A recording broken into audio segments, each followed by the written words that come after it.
You're watching The Sports Objective, the podcast for Pirates. That stadium is going to be rocking, and heaven help whoever walks in there to play us. Sustained effort and violence, you play your ass off.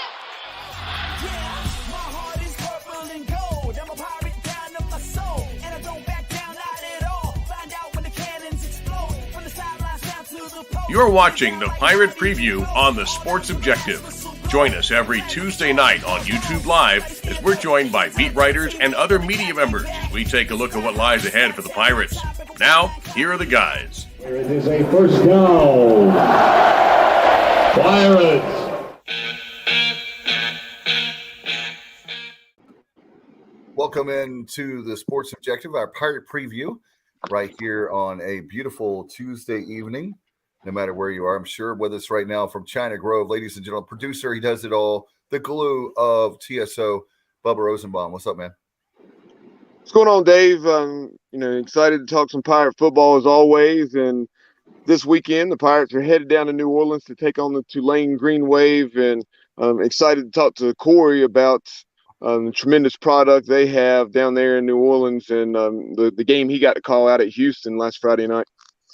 No doubt about it. And by the way, Matt Simmons, as we bring Matt Simmons in, and I don't know if Corey knows this, being a baseball guy, but we have breaking news. Aaron Judge just hit a 60-second home run. So he beat the AL record. Roger Maris has been a record for many years. So big deal there. Dave, I know Corey was very fired up following that, as I saw on social media, as was I. Yeah, you're very excited, right? About as exciting as Corey Glory calling a sailing championship for Tulane. Not yet. Not yet. They've won a championship. I've not called it yet. Not yet. No. Not yet. Maybe Corey, one day. that would be unbelievably impressive, Corey. So, hey, you never know what the future holds, right? Yeah, I mean, if they ask, I'll give it a go. I mean, I have a lot to study up on when it comes to that, but the national champion sailing program here at Tulane. So if they require my services, I'm at the ready.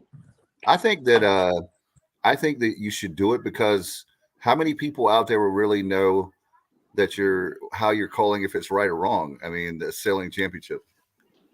Yeah, I mean, it's a valid point. I realize with kind of niche sports like that, the followers of that sport tend to be very, very dedicated. And so if you do screw something up, it's going to be a small group, but boy, will you hear about it. So, I mean, it would require some number crunching and a lot of studying to make sure I get things right. I did a couple of volleyball matches here this year already on television, and volleyball is not my forte. But studied, crunched, watched some tape, went to some practices, talked to coaches, and called the sport. So, if sailing comes my way, then sailing comes my way. That means Corey Glory is going to be drinking a lot of coffee, staying up. It's like studying for a final. I already do. I already drink a lot of coffee, Dave. Okay. All right. So it's just a matter of studying for that thing. Yeah. Let's talk about football. Very impressed, obviously. We have been for a long time with Coach Fritz, but man, Tulane has really turned it on this year. It's been great to see. I know I joined you boys over the summer, and how there was a pretty strong understanding from everyone around the program, and most especially Willie Fritz, that last year was an aberration. And, there's still plenty of room to run here this year, but Saturday will mark the midway point once that game's over of this season. And I mean, to say they are wildly better than what this thing was last year is a massive understatement. I mean, it's, I think folks in Greenville are thinking they're, about 3 or 4 plays away from being 5-0. Well, we think probably the same here. I mean, maybe 2 plays away from being 5-0, and maybe with how things have transpired with some of the opponents that this team has had this year, maybe ranked. Like, I mean, that's where this topic has been here around this. Now, maybe I think that's probably a little bit too early, both what Kansas State's done. Who knows? But they're starting to get votes now. They're trying to block that out. The way that they have performed so far this year has been really thrilling to watch, and especially after the bad taste that last year left, to see it all, completely wiped away. Someone asked Willie Fritz today in the media availability, what does it mean to have doubled the win total already from last year? And he said, I didn't realize that until you just told me that. And so, yeah, they've doubled the win total 5 weeks into this year. And there's still now many, many bigger goals for this team that I think now, week to week is, that's the sport, but, they're not unrealistic with how this team has looked the first 5 weeks of the year. Yeah, Corey, you talk about the Green Wave's body of work. You began the year with a couple of blowout wins at home, honestly, games that you expected to win in that fashion. And then you went on the road. You mentioned that win over K-State. So if you would, reflect on that and tell us how that transpired. And I know Willie Fritz really put it out there in the last few minutes or waning seconds of that game, going for it there to ice it against K-State. And then tell us about the puzzling loss to Southern Miss, a game in which the Green Wave outgained the Golden Eagles in New Orleans by a couple hundred yards. And then you bounced back and found a way to go on the road to Houston, a team that had played a ton of close games. And you won at TD-ECU Stadium with a third-string quarterback. Yeah, I'll start with Manhattan, and that was all defense. That was all defense. And as we've seen now over the last couple of weeks from Kansas State, how difficult it is to bring those skill players down. Just ask Oklahoma about that and what Adrian Martinez now looks like and Deuce Vaughn looks like in the backfield, and Texas Tech just fell victim to this over the weekend. If you don't get them right away, then you're not going to get them. And Tulane was getting them. They were getting them. And Vaughn was bottled up considerably. He did not crack 100 yards, which was the first time in 8 games he had not reached the 100-yard total. This defense was flying, and it was confusing Kansas State. Held them to 1 for 5 on 4th down. And then the play you alluded to, Bubba, after they took the lead, they force a 3 and out, and then they, are ready to punt it away again with 2 minutes left from their own 24, and it's 4th and about 6 inches. And they said, "Now let's go for it. Let's kill this game right here, right now." And Michael Pratt fumbled the snap, and he still was able to pick it up and push it forward for the first down. And Willie Fritz said after the game, it was, if you don't pick up that 4th down, you still have a 74% chance of winning the game. That's what his metrics, his analytics said. If you pick it up, it's 100%. And so that was a pretty easy call for him when all was said and done.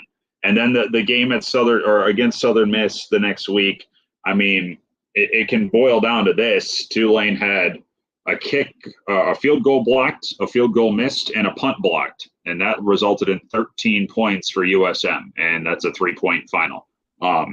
As it turns out, one of the, I think injuries are going to be talked about here in a second on the show, but the tight end Will Wallace, who has kind of gone about his business, doesn't get a lot of highlights, doesn't get a lot of focus. He did not play in that game, and not only was he missed blocking offensively, but he is the wing blocker on all kicks on the right side, and every single block came from the right side that USM had. It was an absence that I don't think this team expected to be as large as it turned out to be, but it was hard not to point at that, and a true freshman had to play in that spot. And you're also talking about the former offensive coordinator here at Tulane, who is the head coach at Southern Miss and knows that offensive personnel because he brought most of them in and knew their tendencies and knew how to delay blitzes to cause trouble for Michael Pratt and knew how to bottle up Tajay Spears by and large. And suddenly both tight ends were out of that game, and one of the big wide receivers for this team was out of the game. And so it kind of all culminated into a pretty infuriating loss that was not so much planning. It was just poor execution.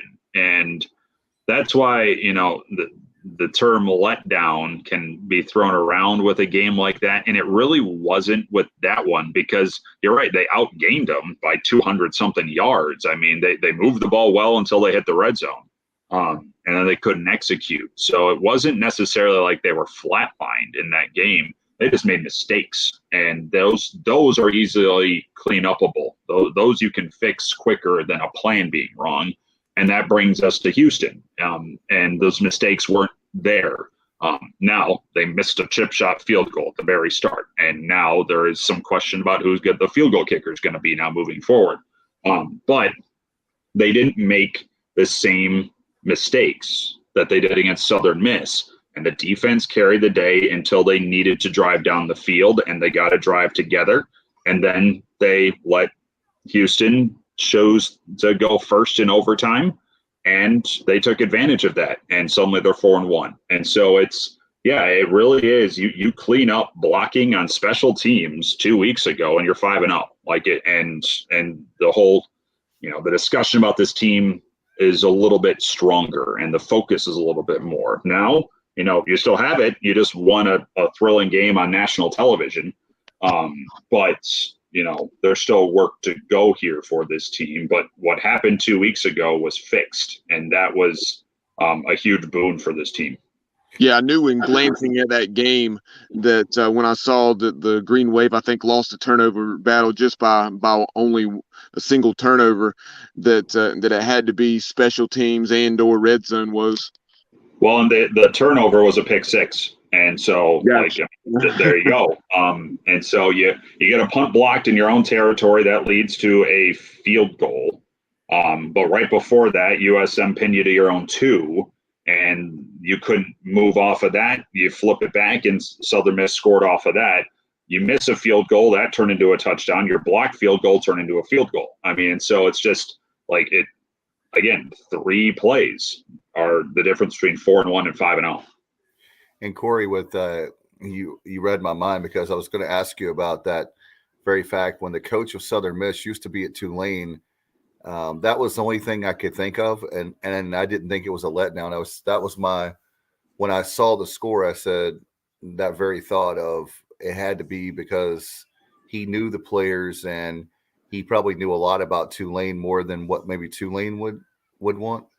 Yeah, and it wasn't just that the fact that Will Hall was the OC here. I mean, it was the 2 defensive coordinators are really good friends, and they have similar styles. And the 2 special teams coordinators coached together at Georgia. I mean, there were so many ties in that game between those 2 teams. And on top of that, it's a huge rivalry game. And so there was a lot swirling around that night. And again, it wasn't due to just being caught off guard. It wasn't due to having a poor plan put in place.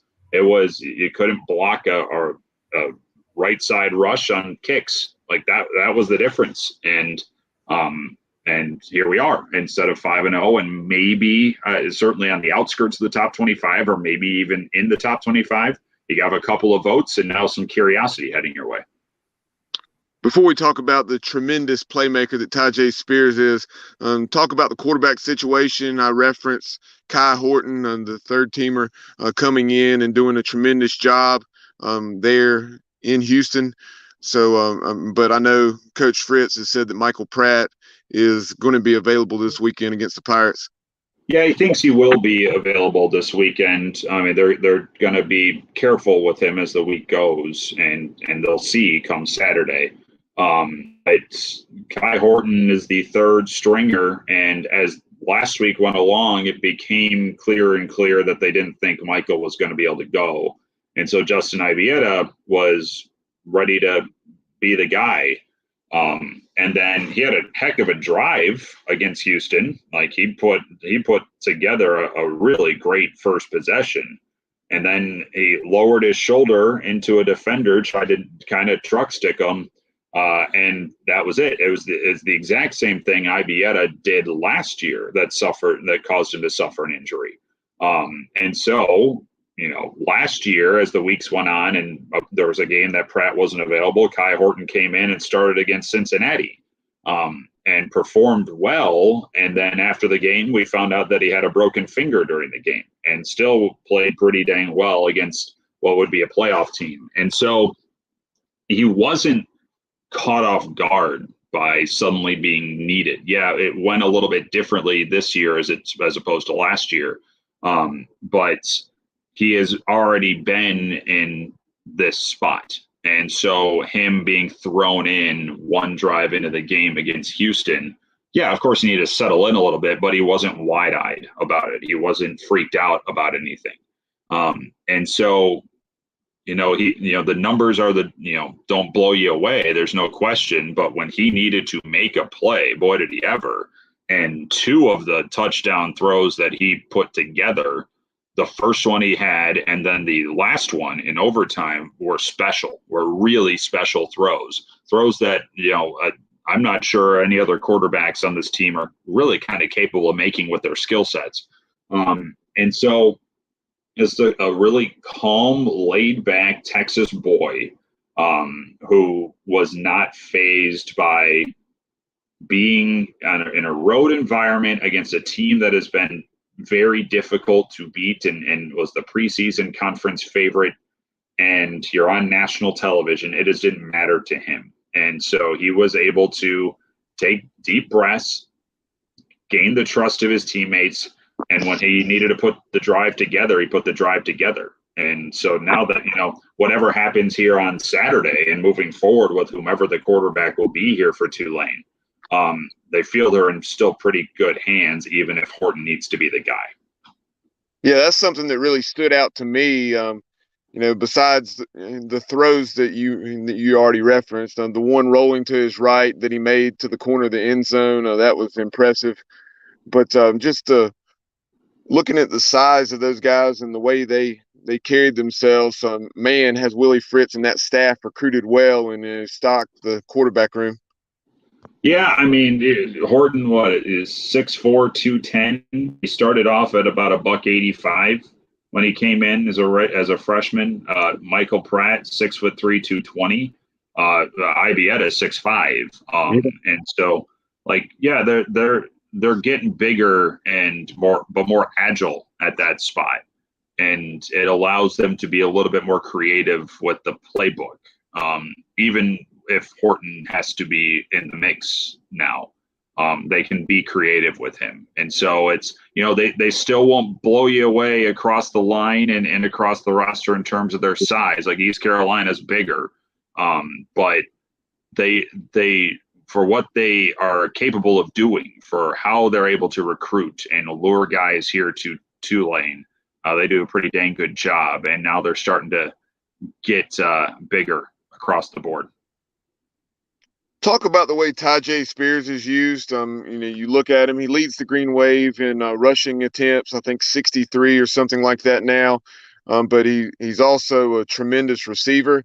And doesn't he also lead the Green Wave in receptions? Yeah, I believe you're correct here. Yep, he does with 13. And I mean, what I asked Coach Fritz about this yesterday for our podcast that comes out tomorrow.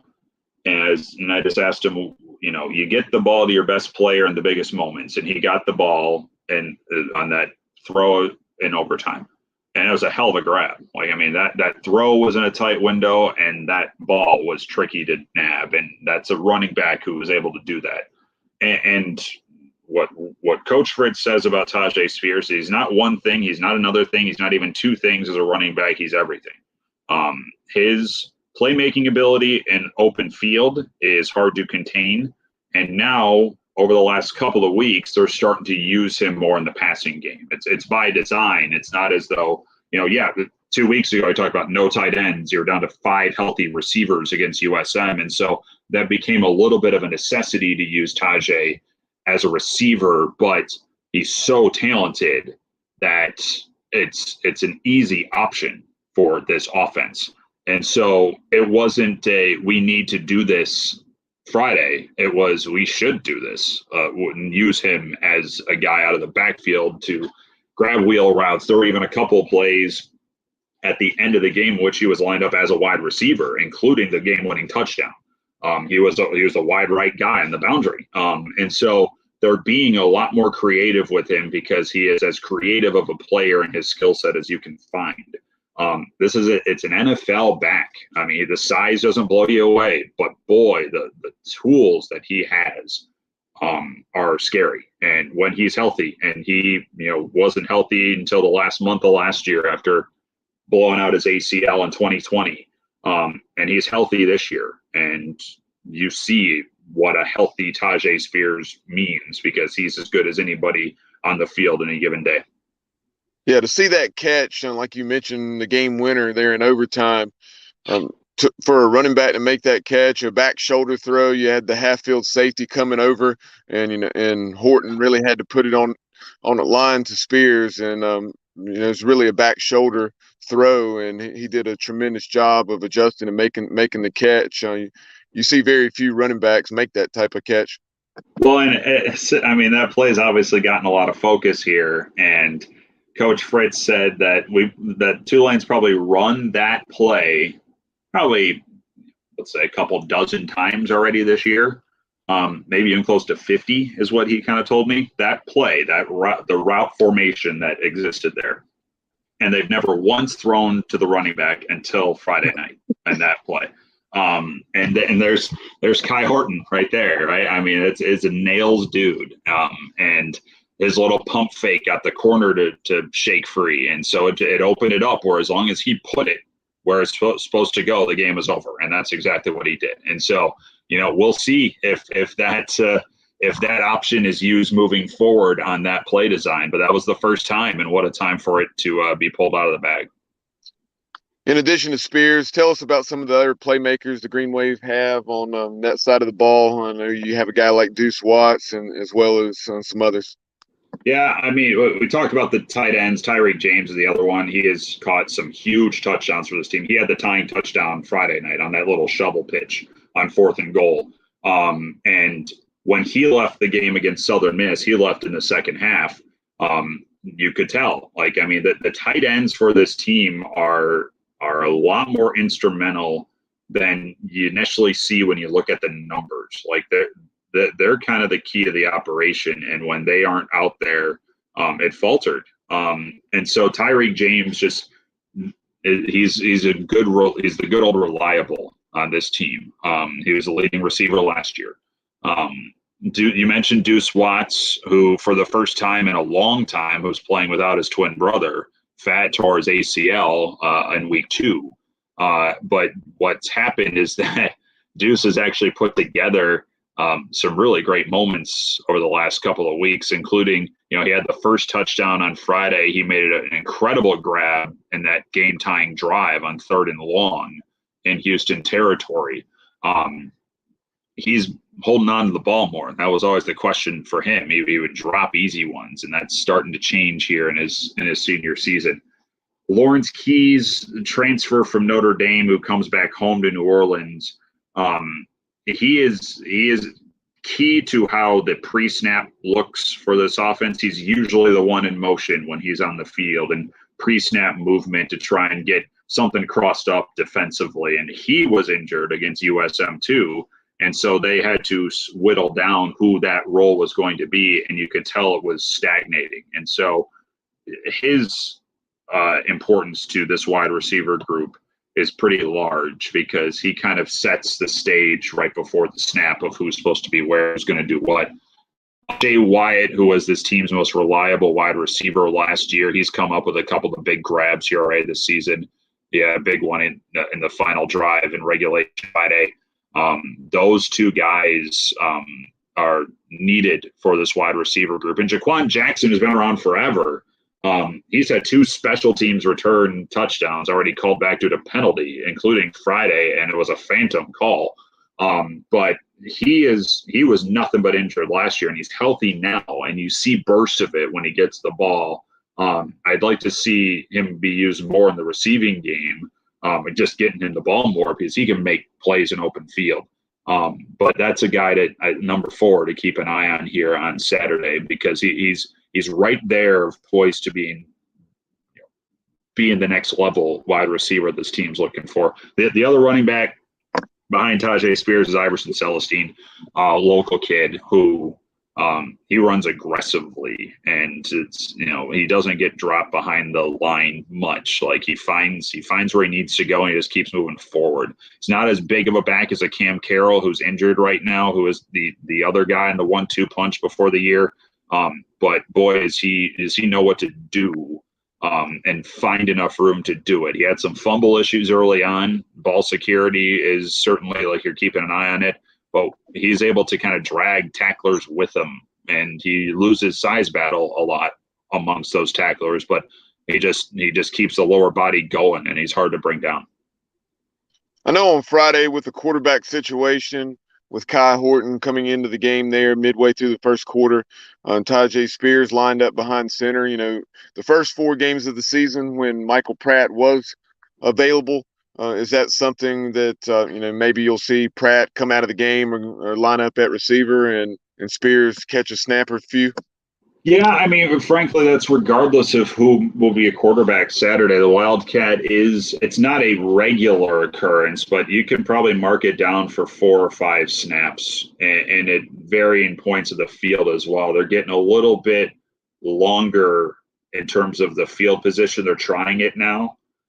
They're starting to do it more around midfield, which usually it was kind of red zone and in. Now they're varying it up a little bit when they break out the Wildcat. So yeah, you'll see that, right? Whether it's Pratt or Horton, you will see that. That's just part of the playbook here for this team. I figured it was with Spears' playmaking ability. For longtime Pirate fans going back 12 to 15 years, Dwayne Harris. When you had a solid quarterback in Patrick Pinckney, but you had that change up with Dwayne Harris, and so that's not surprising that they were doing that even prior to the quarterback situation. Tell us about the play of the offensive line, and then we'll shift over and discuss the defense. They performed pretty well. I mean, last year was a real backward step, and so there was some true competition up front this year, and what they have put together has really worked. So let's see what 8 sacks so far given up by this offensive line in 5 games, which is not a bad stat right there. That's 5th in the conference, top 50 in the country. And so you have veteran and Joey Claybrook in the left tackle, Sincere Haynesworth at center. Those guys have been around forever. Rashad Green at right tackle. I think he gets overlooked a little bit. He was the starter there last year and has performed really well there this year. And then the 2 new guys are at the guard spots. Prince Pines at left guard. He's been great. He transferred from Sam Houston, who played, I think the number was 22 games last calendar year, because FCS went fall and then like spring semester and then fall in 2021. So he's got a lot of mileage under him and a lot of recent work, but he is 6'5", 345, that left guard spot. And very little's gotten through him. And then Kanan Ray at right guard, transfer from Colorado. The couple of Colorado transfers are on this team, and as we've seen over the weekend, there are reasons why guys have left Colorado. But Kanan, he's another guy that's kind of quietly done the job needed to at right guard. The right side of the line doesn't get a ton of focus unless it gets blown up. But those 2, Ray and Green, have done yeoman's work over there. I'm interested to see if Caleb Thomas works his way back in here. He was the starting guard last year on the right side, but was injured in camp. Seen a little bit of him here in the early going. Fascinated to see if he starts working his way back in more regularly. But those 5 names up front have done a really good job. Shifting over and taking a look at the defense, and we'll come back to the defensive line, but I want to start with the linebackers because I know Mike Houston today at his weekly press conference, as well as some of the Pirate players, really raved over the linebacking core that the Green Wave have. And I know they were just saying that is very similar to that of NC State, which is extremely high praise because you have, a few guys that are considered to be NFL draft picks in the future. Nick Anderson, who is the Defensive Player of the Week this week, and the second time he's won this award already this year. career high tackles Friday with 14, and then he had the forced fumble in the third quarter that led to the scoop and score that was Charles Tillman-esque. I mean, that punch on Clayton Tune was textbook. He's just, I mean, everything about him is it's irreplaceable. And when he got hurt last year, he missed the East Carolina game last year. And when he wasn't on the field for 3 weeks, boy, did this defense take a nosedive. Like he is everything to this group. Heart, soul, leads by example, leads off the field. He's everything. Like he is that guy. And he's, you said, yeah, he's an NFL guy. He's only 5'11". I mean, but that speaks to what he is able to do on a game by game basis, where he is undersized for that position. But I mean, what do we got here? 1 tackle for loss, that seems small. Pass breakup, forced fumble, 1. He's blocked a kick already this year, and he's got 30 tackles. It's hard to, you run out of adjectives for him. Like, I mean, he is that impressive to watch. And then Dorian Williams alongside him. This is your NFL body. Like, this is your NFL looking linebacker. You got 6'2", 230. And he's just, I mean, he has had an unreal year. Like, I mean, it's like when NFL scouts are in town, they're watching him first. Like, and he's got 37 tackles under his belt. He got dwarfed with just 11 tackles Friday. I mean, he doesn't miss when he goes after you. Like, I mean, he's that guy, and his ability to fill gaps against running games, his ability to track down receivers for a guy his size is frightening. These 2 linebackers are mobile, they're agile, they're quick, and they know where they need to be. I mean, it's been a calling card of this program over the years. The linebackers and the pass rushers are special, and these 2 are going to be some of the best to maybe ever suit up here at Tulane. Like, they're that good. Tell us about the other 2 levels of the defense and the defensive line, and then also the secondary. Yeah, it's I'll start up front, and I think that the biggest thing that's happened up there is actually right before the season, the starting nose tackle got hurt. Adonis Friulu and tore his ACL, and so he's out for the year. And Eric Hicks has come in and done a really good job there. He was a regular starter last year, but at D tackle. Now, with the way this defense runs, there's not a ton of difference in between the 2 positions, D tackle and nose tackle. But Hicks has slid over nicely as the nose.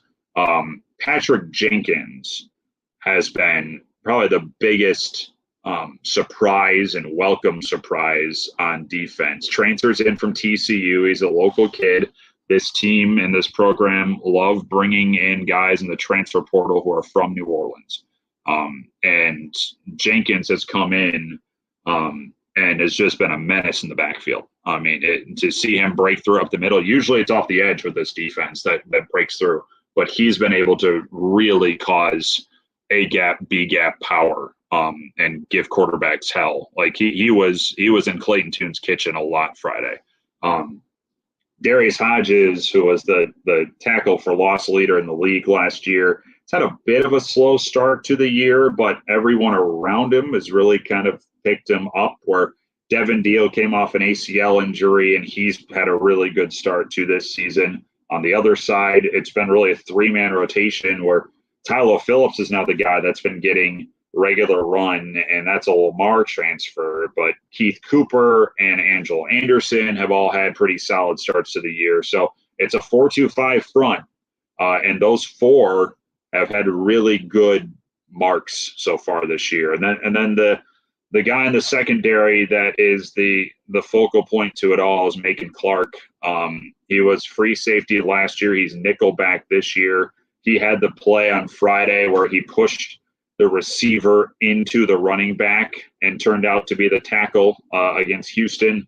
I mean, his nose for the ball is scary. He knows when to time blitzes well. He picks and chooses his time. to start wreaking havoc in the backfield, and he's really savvy at it. Dayton Kennedy, who had the scoop and score Friday, he was the nickel last year. Now he's a true corner, and he's been kind of matched up on main receivers here so far this year. We'll see how it structures this weekend when you have a couple of guys who can be called main receivers here for East Carolina. And Lance Robinson and Jarius Monroe share time on the other side. They've been decent. Monroe's a transfer from Nichols. Robinson's in his second year here. And the safeties, Larry Brooks is a fifth-year senior. He's got the most games under his belt of anybody on this team, and he's healthy. He was banged up a lot last year, and he looks healthy. And then Lummy Young rounds things out. He transferred in from Duke. He's a fifth-year senior too, and he's had an okay start to the year. I like to see a little bit more from Lummy. But that's your defense. It's 4-2-5 as it's structured. And right now the numbers could speak for themselves. We have the best pass defense in the country right now, still after 5 games. And you have a defense that is, what do we have here? Second in the league in points allowed, 11th in the country, first in the conference in total yards allowed. Some of the competition they played early on in the year could, lead to padding some of those numbers, but Houston isn't that. Kansas State isn't that. And so this defense is legit. And it's the way it should have been for all of last year. That took way too long to get going. Yeah, doing what they did on the road at K-State against a guy is doing what he's doing, what he did the next week or a couple weeks after, whenever that was, against Oklahoma. And then obviously last weekend against Texas Tech. And I'm talking about Adrian Martinez of K-State. What you held him to about 150 passing and about 50 rushing, which isn't bad. So you referenced just a few minutes ago the kicking woes. Lord knows the Pirates have experienced their share of difficulties in that department as well. So outside of the kicking woes, how have the special teams been? East Carolina, the coverage units have been pretty good. The punting game has been fairly, mediocre at best. And then you had Malik Fleming. He's shown some potential as a punt returner. He's become the every return man. And I say it like that because early on in the season, you saw at least 3 guys catch punts for the Pirates. But Malik Fleming nearly took one to the house against South Florida. It's been pretty good, I would say. Casey Glover is the kickoff and punter, and he's had very few returns against him. I think he's had 2 kick returns off of him in 5 weeks. And then punt returns, I don't have that number on me, but it's one hand. And so he's been pretty solid in that role so far this year. The place kicker job, I'll be watching at practice this week, but it seems like it's back up for grabs from everything Willie Fritz said today. Kriston Esnard was the guy, but then USM was a mess, and then it didn't look any better against Houston. And so I don't know who will be the place kicker on Saturday. It could be Graham Dable, who's a lefty from Chicago. It could be a kid, Valentino Ambrosio, who was the starting kicker at Rutgers last couple of years, but he injured his leg in camp. And so this is actually the first week he's been back out kicking a ball. And so whether it's a 2-man competition or a 3-man competition, I don't know if that's going to be figured out until 2:30 Central Time on Saturday. And so that was a position battle in camp, and now it's back in the mix. Return game has been a little bit. We mentioned earlier how Jaquan Jackson has had 2 punt return touchdowns that have both been called back by penalty already. And he can absolutely bust one loose as long as guys stop holding. And then there hasn't been much to really speak of in the kick return game. They've changed a lot of who's been back there. And so, the duo that we saw Friday was completely different from what we had seen the first 4 weeks. And so not sure how that will look on Saturday. But with the way kickoffs are kind of operated here in this sport, we'll see how much that matters by this point. But yeah, special teams has been below average. There's certainly a lot of room to grow, and it was before the season. Willie Fritz said it needs to be a weapon for us. It cannot be a detriment. Well, there have been a couple times this year where it's cost you a game, and then it really got you off on the wrong foot on Friday. And so like that can no longer be the case. And so I think that's, I'm certainly curious about how the next few weeks look for this team. And amidst all the phases, that's the one that I'm certainly got my eye trained on the most, because it is very much in flux right now. Yeah, Steve and I go hoist the colors, ask Coach Houston about the Pirates kicking situation.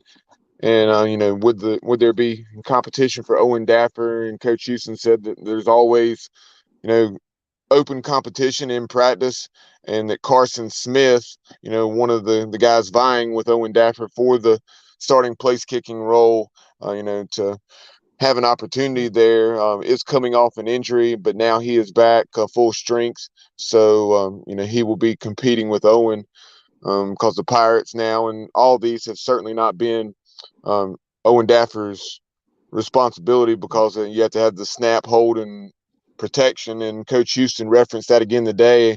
I'm going to have to go back and check out the missed PAT against South Florida, because Coach Houston acted like it may have been on one of those other aspects rather than the kick itself.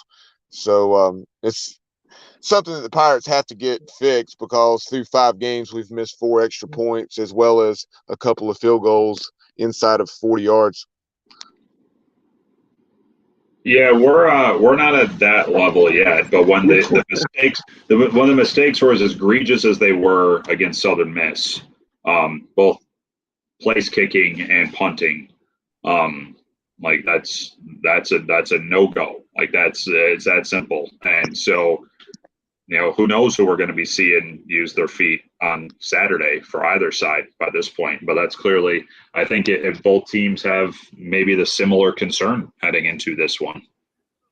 No doubt. And also, Corey, the fact that I was telling the guys, and Bubba is the stats guy, we were 3 for 3 on 4th down on Saturday, and down in, I was going to say Tampa, man, long day, down in Boca Raton and FAU when we were playing USF. And it was like, I was telling the guys that it was like, even though the big score, I know Kyle had said on our playback, it will be interesting to see if they had let Daffer kick when you're way up against a team and to kick those field goals. But I think it was smart. I think that I think at this point, like we always talk about kickers being a mental game, I think his confidence is really because it's like he has the distance, but it's like when you say Bubba, you're obviously a football player, and I'm not. But it seems like it's like he's got the distance. It's just he's hooking it left or right.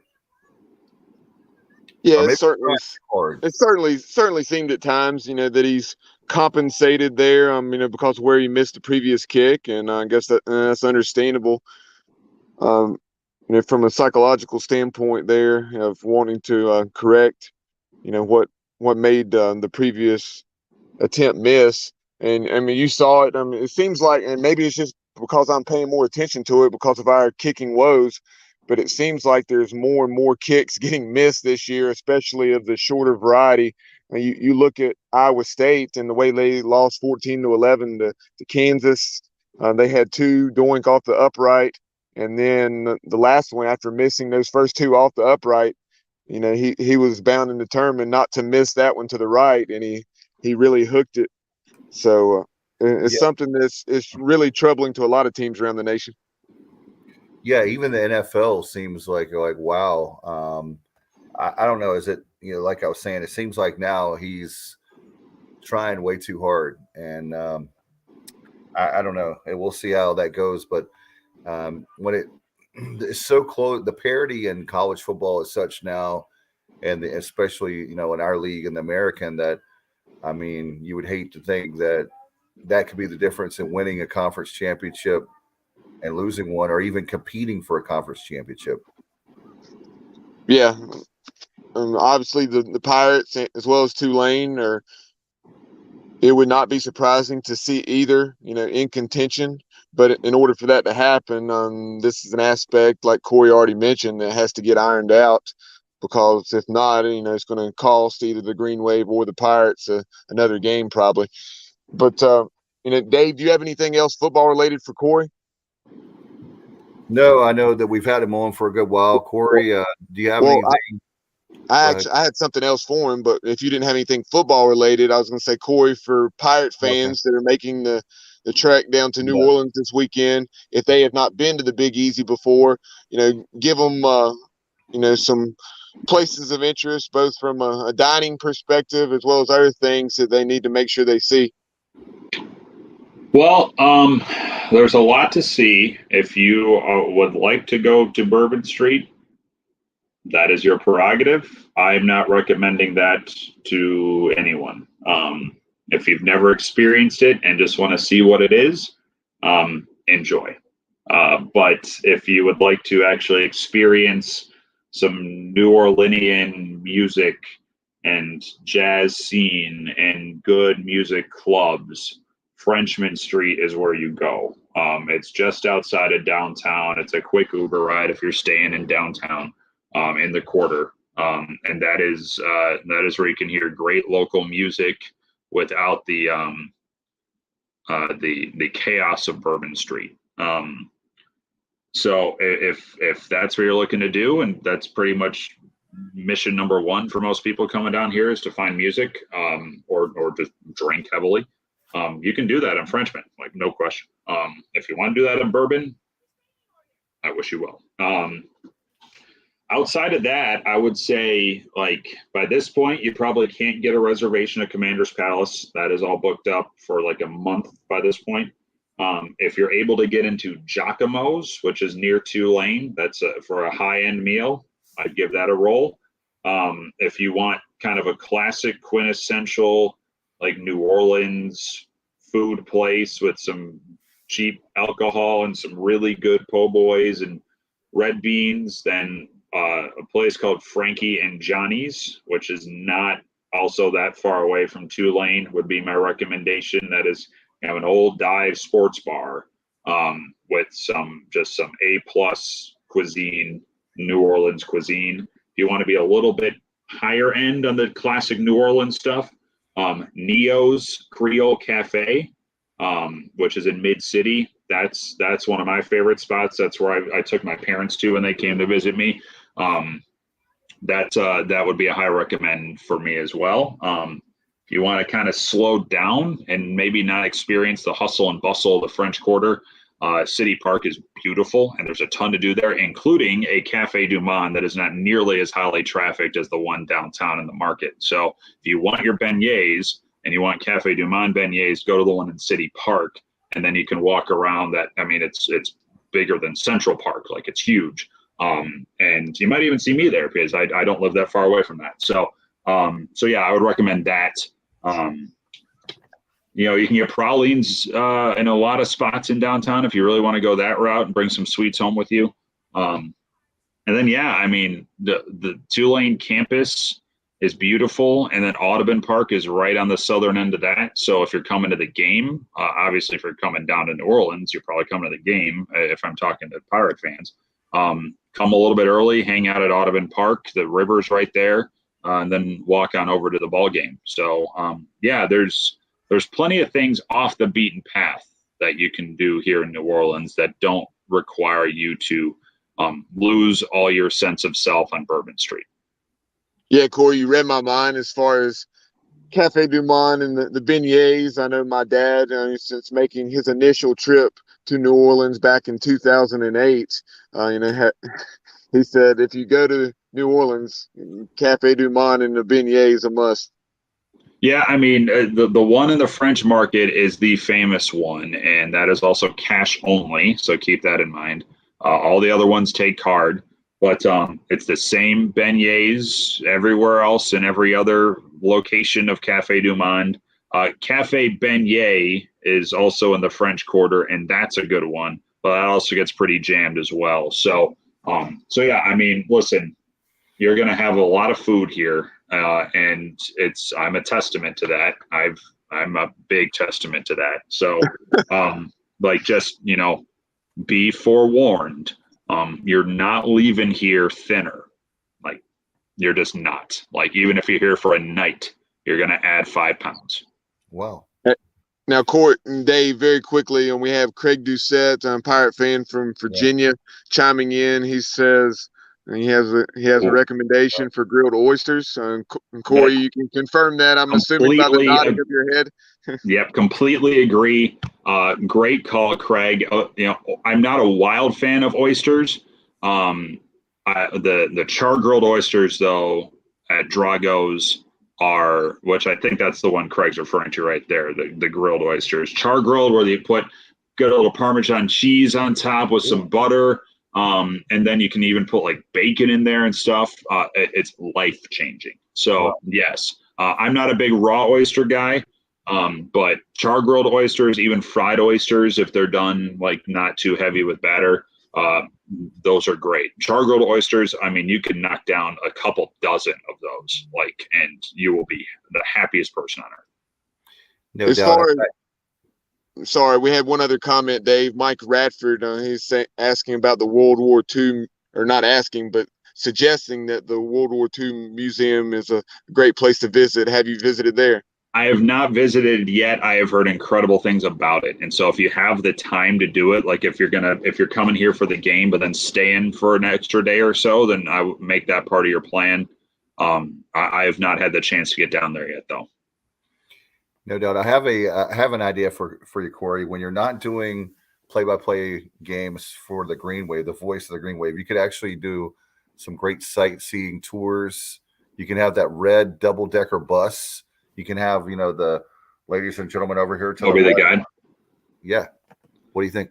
Well, it wouldn't be the double-decker bus, although we do have some running around here, but I'd want a streetcar to do that. So okay. Like the good old-fashioned, like if you're staying downtown coming in for the game, jump on the St. Charles streetcar. It'll drop you off right on the southern edge of campus. It's a little bit of a walk to the stadium. It's about a mile, but it's a beautiful walk. It's supposed to be a beautiful day. And that's the original. That's the I streetcar. And so leave the car at the hotel and jump on that streetcar for the game on Saturday. That's what I would recommend. They are definitely amazing. Before we let you go, obviously, too, I want to ask you, music-wise, God rest her soul, we have to talk about someone who shared my birthday and was 90 years old, and we lost Loretta Lynn, one of the best country singers ever. Great pioneer. Were you a fan? Country music, I don't think you liked very much. So can't say Loretta Lynn was a big listen in my upbringing. So I know the impact that she made, but I was not in my wheelhouse, unfortunately. All right, so not down with the coal miner's daughter. Okay, right. I've definitely heard it, but I'm not. It doesn't make me weep or anything. No doubt. I know you're more of a rock guy, so but I know how much rock, clearly. Yeah, I know how much you love music, so I just wanted to ask you that for sure. And want to ask you how people can listen to the broadcast. It's so great when you can hear like the voice of the Pirates, Jeff Charles. I'm a radio guy, so love the radio broadcast. Not kissing up to you. Something that I've just loved since I was a little kid, listening to the radio to ball games. How can people listen to Corey Glore? Yeah, the Varsity Network app is where you can find the game broadcast coming up on Saturday. So if you feel like jumping in to listen to your old pal Corey, by all means, head to the Varsity Network app. That's the cleanest way for folks back in Greenville and in North Carolina to tune in. I will have, with the way our press box is set up, I will have Jeff Charles immediately to my right with a glass window separating us. So I will be able to stare at him and watch him call while I call. I'm going to try and intimidate him, but that man could snap me in half if he wanted to. So he's the strongest play-by-play guy in the country, don't you think? That guy is unreal ripped. It is unbelievable. I am wildly envious of how built that man is. I don't know if they're 24-inch pythons like Hulk Hogan, but they're pretty daggone big. They're close. If they're not there, they're close. So yeah, it's and maybe, just maybe, with the way my booth is set up, you might be able to catch a little bit of Jeff into my crowd mic. We'll be as we should figure out where we need to place it so it doesn't happen. But yeah, maybe you can get two for the price of one if you're lucky. Now, Corey, very quickly, Dave, I told Johnny Gardner I'd get to his question, and amongst all the food talk, I lost train of thought here. But Johnny said, Corey, with basketball and official practice just getting underway, talk about Ron Hunter's ball club very quickly, and then you had the change in leadership for baseball. Yeah, today was our basketball media day, actually, here in town. And so I kind of restarted basketball season, and certainly in my schedule, as well as a lot of folks here. And so I got to chat with Coach Hunter a little bit today for a podcast later on in the month. And, the expectations here are lofty now. Like it's, you see fifth place finish in the league last year, and that doesn't wow you. You see 15 and 16, I believe, was the final mark, and that certainly doesn't blow anybody's brains apart.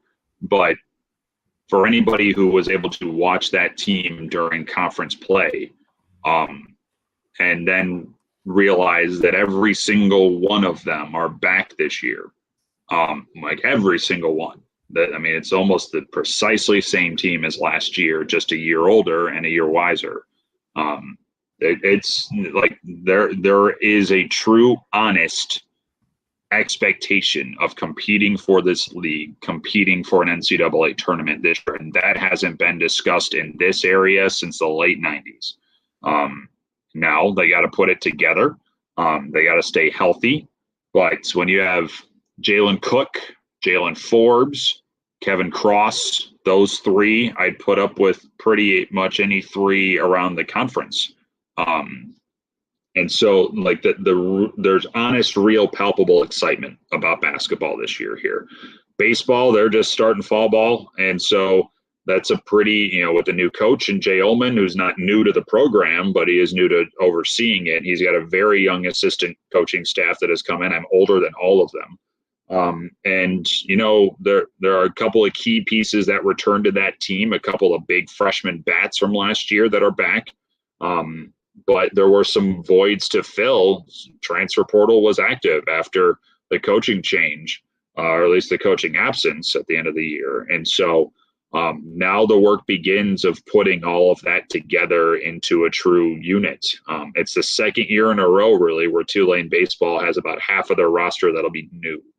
And now you have a new guy leading the way and a brand new assistant coaching staff. And so, yeah, they certainly have to. They're going to start putting blocks in place for mid-February. But in between then, you got a football team that is starting to capture some attention here, as long as they can keep winning. And you got a basketball team that people have not been excited about this much in about 25 years. In a great way, Dave, to wrap up our visit, a comment from Craig saying, seeing glory in green breaks my heart. However, super proud of him. And, he knew that having you in Greenville was a gift. He also said, to add to that pass along his comment, once a Pirate, always a Pirate, to Corey. Well, it's, these matchups are, they're a little stranger. I mean, this one less strange than the one a year ago, because that was still pretty recent. And the game last year in Greenville was in early October. So right around the same time this one is. But it was 3 months after I had moved away. And so just to go back right away was strange and surreal. Basketball was a little bit weird. That baseball weekend was very strange. And then seeing baseball again in the conference tournament matchup. I won't lie. The matchups with East Carolina last year were tricky for me, especially the baseball weekend here in New Orleans, and then staying in the same hotel in Clearwater with them and seeing those guys all the time, and then seeing them in the semifinal and nearly catching a foul ball from Lane Hoover. I'm still mad he didn't aim that one just a little better, but and then and now this, and so this is more excitement than anything, because I think the game should be a hell of a lot better than it was last year. And I'm excited to see some folks again, no question, that are going to be coming into town now when April rolls around, and I will at some point be heading that way for a 3-game baseball series in that stadium. Check in with me about how that one's going to feel, because I haven't been back in that park. I snuck in there a little bit, actually, when I was there for basketball. I did sneak in that park, but I haven't worked in there since June of 2021. And so, yeah, talk to me in April about what that weekend's going to be like for me. But now, I mean, this is more excitement than anything. I love my time there. I love the work that I think I was able to do there. And now I feel fortunate to be able to do it here in a bigger role with more on my plate. And hopefully the folks here at Tulane have enjoyed what I've been able to bring them as much as, some of the folks in East Carolina seem to enjoy it. It's strange not having you in the press box as well. There, the Town Bank Tower that Kyle loves so much. Since he's not on, I can joke about that. It's I did the stat spotting for that COVID year. And so and I don't get the qualms about that press box, I'll be honest. I've experienced far worse press boxes than Town Bank Tower. So at least for what I need for it to do. Like the setup's fine for what I need to do there. No doubt. Corey, man, I'm selfish like that. I'll be honest. No doubt. Houston was great. So well, I appreciate you, man. As always, you've been good to us all the way back to May of 2018. You've been with us almost 5 years. It's hard to believe. May of 2018, was that the first time I was on your show? Yep. It was dealing with the regionals. That was the first time that I reached out to you. That's right. Yeah. All right. I also think, didn't we try to do a show in February of 2020 when I was driving back from Georgia Southern, and that was just a disaster? Yeah, it was something like that. Indeed. I mean, it's some memories on the good old Sports Objective here for your friendly radio broadcaster. Absolutely. But you've been loyal to us, and I appreciate it very much. And all the best. It's New Orleans is a great town, and can't wait. But by the way, one more thing, I promise. Whatever you do, I got a public service announcement. If you're going to there, I made the huge mistake of thinking it would be cool. Do not do the vampire walking tour. I'll pay you $20 not to do it. That's how bad it is. It didn't meet your satisfaction, or did it creep you out? When you have subject matter that's not appropriate for kids and your wife looks at you. Kids on that? Yeah, I didn't know it was going to it was a huge disaster. Do they end at the vampire bar, Dave? I don't know, because we actually got lost on purpose. Oh, my God. We kind of took a left instead of taking a right, and the people were like, the first time we were like, okay, we'll give it one more chance. And then it's like some bizarre, it's a family show, so I can't repeat some of the stuff. And thankfully the kids were not paying attention. And anyway, it was 2018. You live and learn. And next time I try to read reviews and stuff, and I didn't find any bad reviews. So did you find any that said it's family friendly? No, I just thought it would be I didn't think it would be like adult content, if you know what I mean. Not the scary. It's New Orleans, bud. Yeah. It's New Orleans. Oh, I got it. I got they it. thought it was going to be like the ghost tour or whatever it's called in Williamsburg. Yeah, I've done a ghost tour here. A friend came in to visit from Washington, D.C. and wanted to do a ghost tour. And the one that we picked, the sole reason why we picked it was because we got 2-for-1 hurricanes. And we could walk with them because it's the city. So,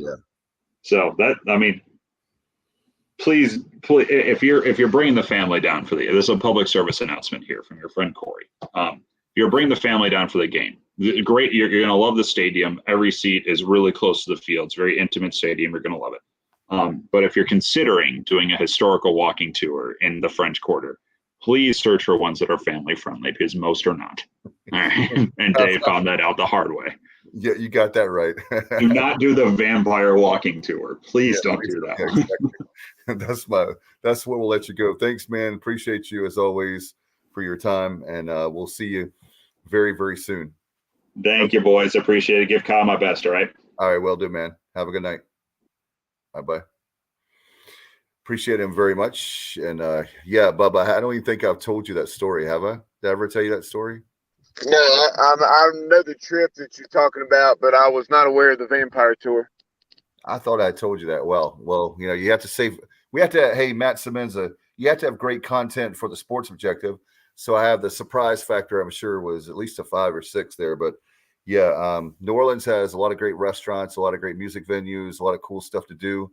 Just don't do any walking tours, and you'll be all right. Especially if you're easily offended or you have kids. So, Matt, have you ever been to New Orleans outside of playing? I know you went there with playing Tulane, but have you been since? That's what I'm trying to say. I've never been, guys. I've never been, sadly, and that's Really? yeah, that's on my bucket list. I really want to get down there for Oh man, at least a 4-day trip. You know, that would be really cool. Bourbon Street seems mildly, interesting to me, but it's everything else about New Orleans. The food is really my main interest at this point. Yeah, I tell you one thing. There's 2 favorite streets, or 2 famous. Can't talk tonight in America. One being Bourbon Street, one being Rodeo Drive. Bourbon Street was really interesting, and I heard it put this way, so this was not my comment. That it's the only place. Bourbon Street's the only place where you can have hookers, priests, like tourists, like everybody. It's like the ultimate melting pot. And it is one of the most narrow streets I've ever seen in my life, and things you probably don't want to see. But it's not as I don't know. I haven't been in 2020. I was there in 18, but it was more of a family trip. But 2000, I should say, was when I was there with that. But the other one is Rodeo Drive, is the most overrated street in America. It was the biggest letdown. Bourbon Street was actually cool. I can't complain about Bourbon Street, but Rodeo Drive is the biggest joke I've ever seen in my life. And the movies make it look like it's this big, the way they do the camera angles. If you've ever been to Beverly Hills is very cool, but Rodeo Drive, not so much. Yeah, that whole California scene, the LA, Beverly Hills, honestly, it really, to me, it just turns me off. I'm not into that whole scene out there. Oh, you were so plastic, Matt. You were so plastic. I would suspect you like the guy like that. You would definitely be driving down the Sunset Strip. You got the convertible. Obviously you're married now, so you have Chrissy in the car. But like, I could see you. This guy. Really? Yeah, no. It doesn't. The whole California scene, it just doesn't work for me, man. It's a little too much. It's a little too much for me with the well, we don't need to get into liberal politics, but it's a little too much for me, guys. And a guy that's from Jersey and has been in New York City for a lot. But I will say that LA is a great place to visit. I would not want to live there. It's very beautiful. The cost of living is astronomical because it's Los Angeles. Everything is spread out way too much for me. But I will be there, and hopefully you guys can come with me. I'm planning on going. I'm an Olympic nerd, and I really want to go in 2028 to Los Angeles. So hopefully that'll be my next trip. And Bubba says that he's got some credentials he's already got cooked up. So we can go there and cover the Olympics. Yeah. Guys, before we discuss this matchup a little bit more, I don't think a whole lot more needs to be said. And we were very thorough with Corey Glore in discussing Willie Fritz Ball Club. We do want to address a few things from the Pirate perspective, and some of these were brought up by our viewers and things that we certainly intend on discussing anyway. But before we do that, let's go these are the first 2 minutes of Mike Houston's weekly press conference. You can hear that press conference in its entirety. Coach Houston is right around 14 minutes. Go to our YouTube channel. If you're not already subscribed, be sure to click subscribe. But here those first couple minutes on Coach Houston's opening statements as he wrapped up the USF win and then also talked about Willie Fritz, Tulane Green Wave. Great day for the Pirates. A big road win, conference opponent. A very talented conference opponent, and a very explosive first half for our offense. So it was great to see that all come together. But just really pleased with the performance on the day. Good to get that first conference win, first road win. But not much time to celebrate that with what we have coming up this Saturday night, and you look at the schedules in the off season, and I knew this was going to be a tough game going to New Orleans. I felt pretty strongly that Coach Fritz would have a pretty good bounce back year this year, and obviously he's off to an extremely strong start. I know he is kicking himself because he probably thinks he should be 5-0, and I would probably agree with him. I mean, they did some uncharacteristic things in the Southern Miss game, but a very, very strong football team, very solid in all three phases. If you needed more evidence, playing without your starting quarterback last Saturday or last Friday night in Houston and knocking off the Cougars, that's an impressive win. So, I was very impressed with them. Like I said, all three phases. Defensively, I think they're in the top 10 in the country in multiple categories. Top 5 in several. So, one of the stronger defensive units in the country. Maybe one of the better, if not the best defensive unit in our conference. So, we'll be challenged Saturday night. We do expect Pratt to play, just everything that we've kind of gathered. So, we're preparing for that. But I was very impressed with the young quarterback last Friday night. So I thought he handled everything very, very well, and obviously played real well in the second half and in overtime to get the win. So tough test for us. We've got to continue to improve and continue to build upon our performance last Saturday, and try to put together our best game of the year this Saturday afternoon in New Orleans. All right, that's Coach Mike Houston at the press conference today. They're in Telmbake Tower in Greenville. And Matt, I just want to get your thought, being a former player. I don't know. I'm not overconfident, so I don't want to say I'm overconfident. But I would say that this matchup doesn't scare me like Navy. I'm not trying to say that. I'm not trying to be cocky or arrogant. It may come across that way, and I don't mean that to be that way. But I am very confident in our team. I just have a feeling. I have a feeling that the whole conservative play calling that Matt Semenza, myself, and thousands of Pirate fans, including Bubba Rosenbaum, that we won't see the as much of a conservative game plan. And I'm hoping that we'll see a trick play or two. I say all like bets are off. Like, put everything out there, right? What do you think? Yeah, definitely. We have weapons on this team, and we need to utilize the weapons. And I agree, Dave. This is not the time to be conservative. This is the time to trust what you have as a team. And what we have a fifth-year quarterback that is very much capable of playing, having huge games like he did last weekend in South Florida. And, I think we have a stable of wide receivers that can make plays.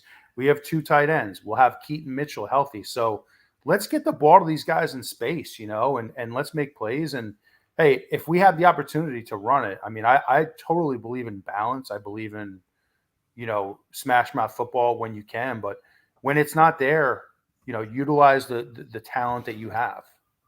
And Dave, I think, and Bubba, I think it's just going to come down to, this is the type of game. This is a very well-coached team we're playing. It's going to come down to execution. And, we can't have busts in the secondary. We can't have missed extra points. If we get a chance for a field goal, we need to make sure we make those field goals. So it's going to come down to execution, I think. as far as some of that offensive skill talent, you reference Holton Ahlers, the game he had against South Florida, 31 of 41, 465, 6 touchdowns, no interceptions. And then that was certainly good enough to get him the AAC's Offensive Player of the Week.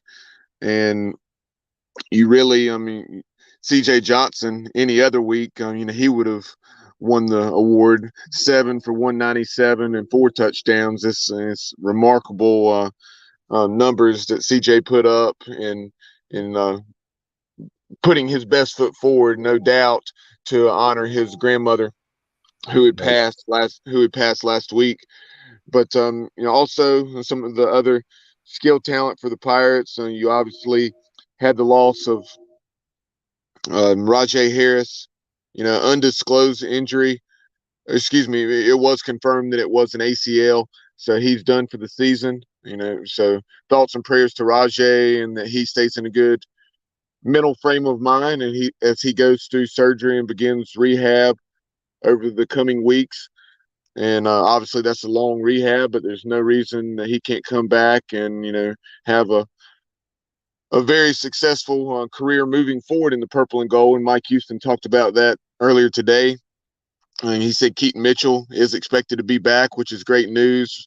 You would certainly expect him and Marlon Gunn to see the bulk of the work, but Camaro Edmonds, the University of North Carolina transfer, who's originally from Havelock, he's someone that's very likely to potentially see a few carries this weekend. We shall see. Yeah, and as we bring in Kyle Barber, a guy that his favorite room is the running back room. Kyle, first chance we've had to talk about the injury to Rajay Harris, but just want to get your take on that. And sometimes the ACL, not that I'm a trainer, but it looks like for me that that's at least a 9-month rehab, like from start to finish. Any injury, ACL, MCL, it takes a while to recover from. I alluded to that Sunday night when we were speculating about Rajay's injury. I said there's no in between with knee injuries. I said it's either going to be a deep bruise and he'll play this weekend, or he'll be out for a while. And unfortunately, it was the latter. He's out for a while and the rest of the season. So tough for Rajay. The good news is Keaton's back. Gunn has shown what he can do. My bigger concern would be not so much when the ball's in the hands, obviously, of Mitchell or Gunn, but some of the blocking schemes. Rajay was really good at that, pass protect, and he's good catching the ball out of the backfield. I imagine we saw some of that with Gunn against South Florida, so he can catch the ball too. I would, and maybe this has been addressed, guys. I don't know if it was addressed at the press conference this week or in the depth chart. But I don't believe I'd have Keaton on kickoff returns. Right. Coming back. Do y'all know if that's been addressed? No, but I agree with you. I haven't thought about that, but that's a great point, Kyle. I would I would put somebody back there. I think Malik Fleming is doing a great job on punt returns, so we just need to get somebody back on for that. That's keep him off of special teams, and it might not be a bad idea to have a third back just to have him limited time coming back. We'll see.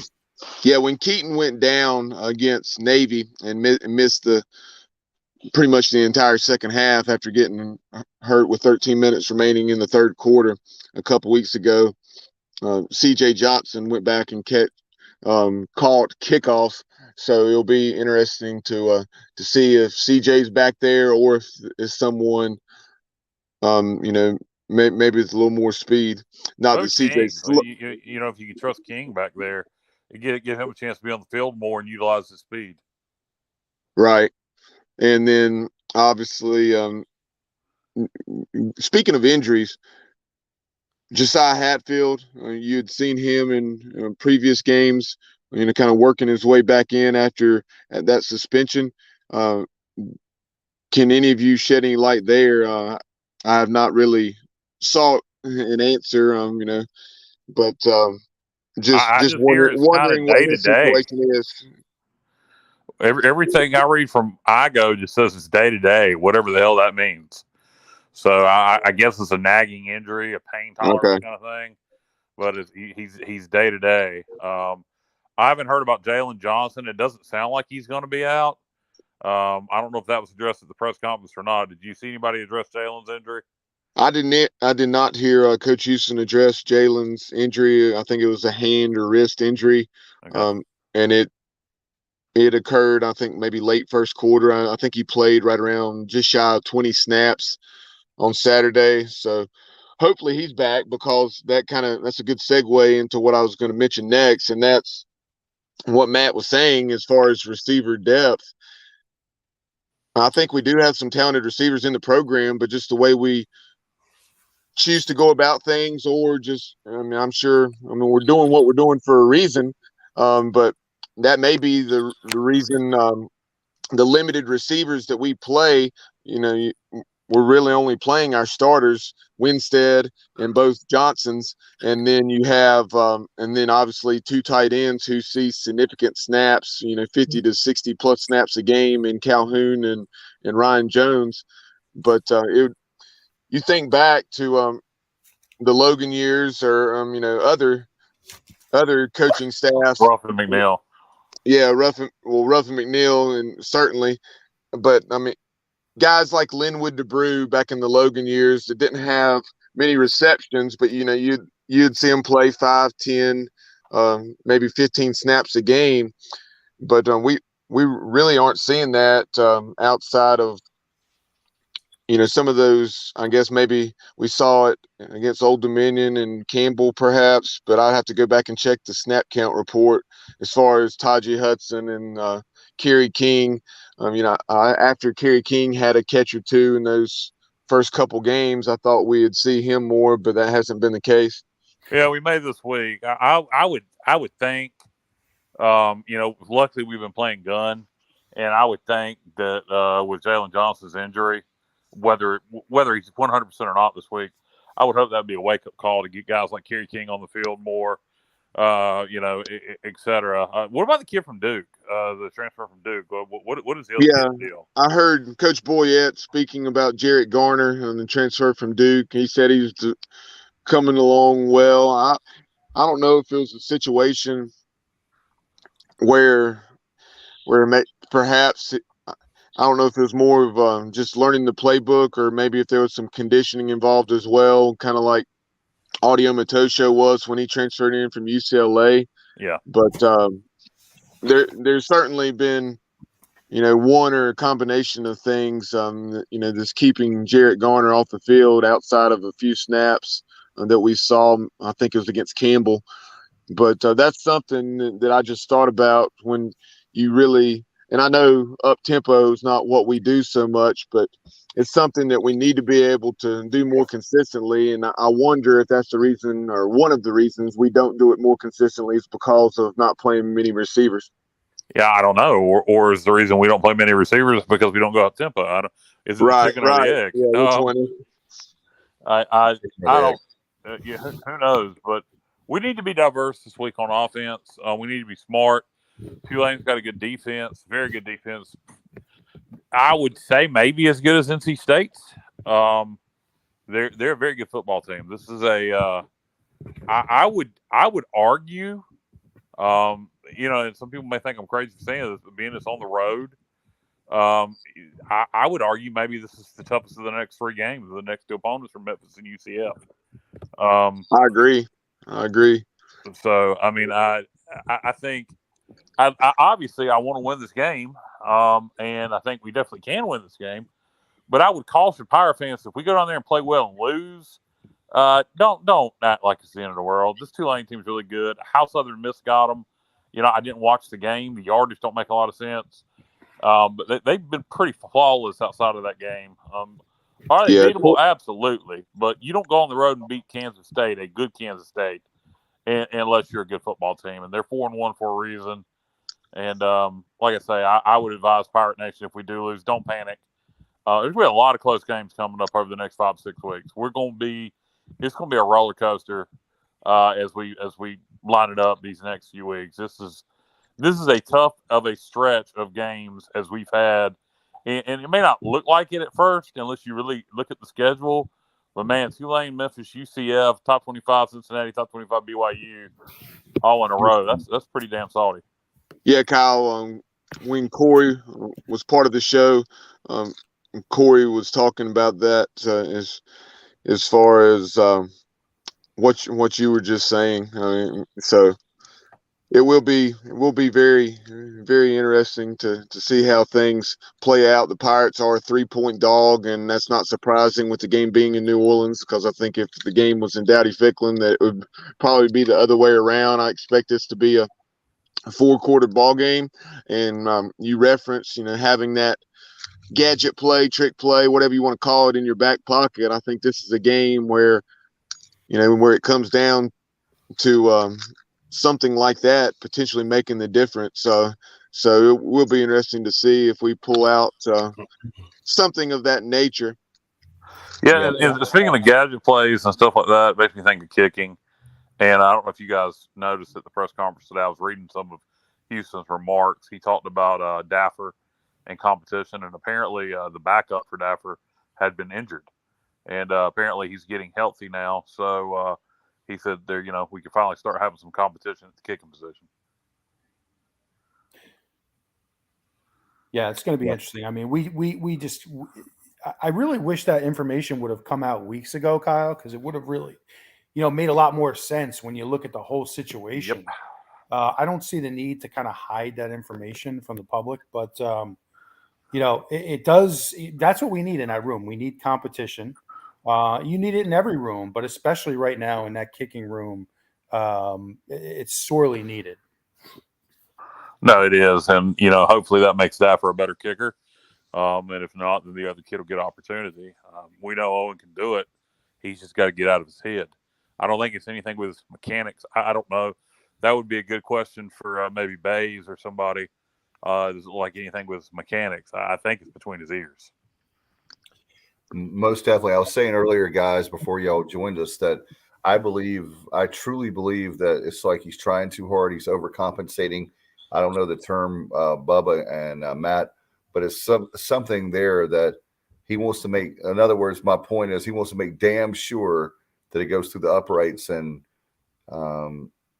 sometimes less is more. And go out there and kick it, and eventually, I think he'll be out of the slump. I do, but man, it's a tough way right now. It feels permanent, like he's not going to make them.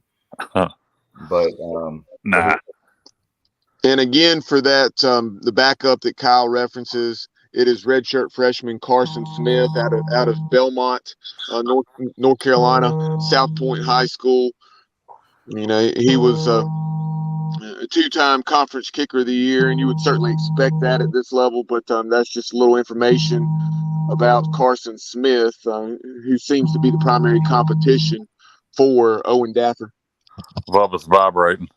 Yeah, and that's right. And he's apparently getting healthy, so that's a good thing all the way around for the kicking competition for the Pirates in general. I mean, God knows what happens is Daffer gets injured, so you definitely want that competition, and so it's a good thing. Speaking of kickers, what's Kevin Miller up to these days, guys? Does anybody know? You used to see him around. He did some work, I know, at one time for the Pirate Sports television network back in the day. One of the greatest kickers in ECU history. What's Kevin Miller doing these days? I don't know. We'll have to find out. It's a good question. I haven't seen him or talked to him in many years, but I could. I'll poke around, Kyle. Yeah, Bays would be the guy to know. But guys, I think there's been so much talk about our offense. Specifically our offense and moving the ball. I'm really kind of focused right now on our defense. I didn't think we played well defensively last week in South Florida. I thought not in the second half. Yeah, and even in the first half, I thought we had some uncharacteristic busts. I mean, hey, we were, I don't want to say we were fortunate, because it was a really nice play to strip the ball inside the 5-yard line there. So you make plays, but I just thought altogether it wasn't our best week defensively. And, it's really interesting. We struggled to get pressure on the quarterback last week. We got handled pretty well. up front. So I think that's going to be one of the keys this week, guys. And can we get pressure on Pratt or whoever the quarterback might be? But can we get pressure? Can we create some turnovers? I think it's going to be that type of game. It's going to be so close that if you can create a turnover or two, you're probably going to win the game. Did you see Iga posted today? Somebody evidently we're 130 out of 131 teams on quarterback pressures. I saw that, Kyle. That's crazy. Oh, wow. Yeah, that's not good. With all the blitzing we do, I think part of it has to do with us playing a lot of mobile quarterbacks early. But that's going to cost us as the season goes on with all the blitzing we do if we can't get to the quarterback. Granted, there will be quarterbacks we play that are much more typical pocket passers coming up in the coming weeks, but that will eventually – people are going to start keying on that more and more, and we better start getting to the quarterback or going to have to stop blitzing so much, and that's really what this scheme is kind of predicated on.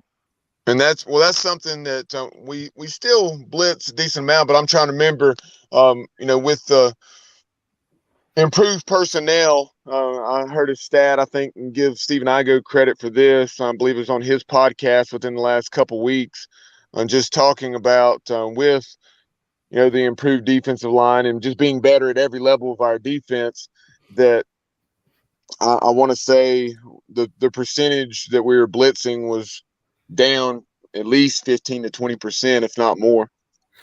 Yeah, and I think, guys, not having Rick DeBrew on the interior defensive line I think it hurts us in pass rushing situations. I think we can get away with his absence, in the standard running game, and we have some really stout guys there. But in terms of kind of a quick twitch defensive lineman that can, get penetration into the backfield, I thought he brought those skills to the table. And, which leads me to my next question. Who knows what's going on with Rick DeBrew? I mean, we haven't seen him all year, but he's a guy that can generate pass rush when he's on the field.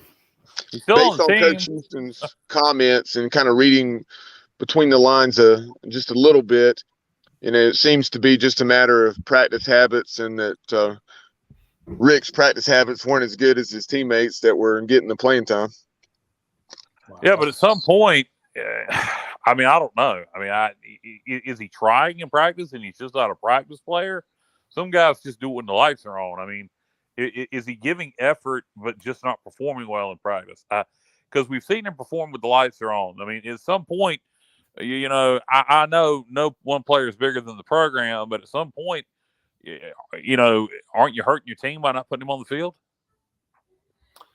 It's a great question, Kyle. I've thought the same thing, and I'm guessing there's got to be more to this story, because I just find it hard to believe that his practice habits could be that poor with the talent he has, and considering the fact that he was pretty much a we talking about practice.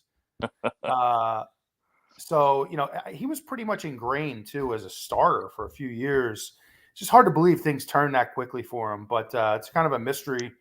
But who knows? But I do think he brings some of that quick twitch that could help our D-line. Some good comments here on YouTube from James Cutler, one of our loyal viewers and listeners down in Georgia.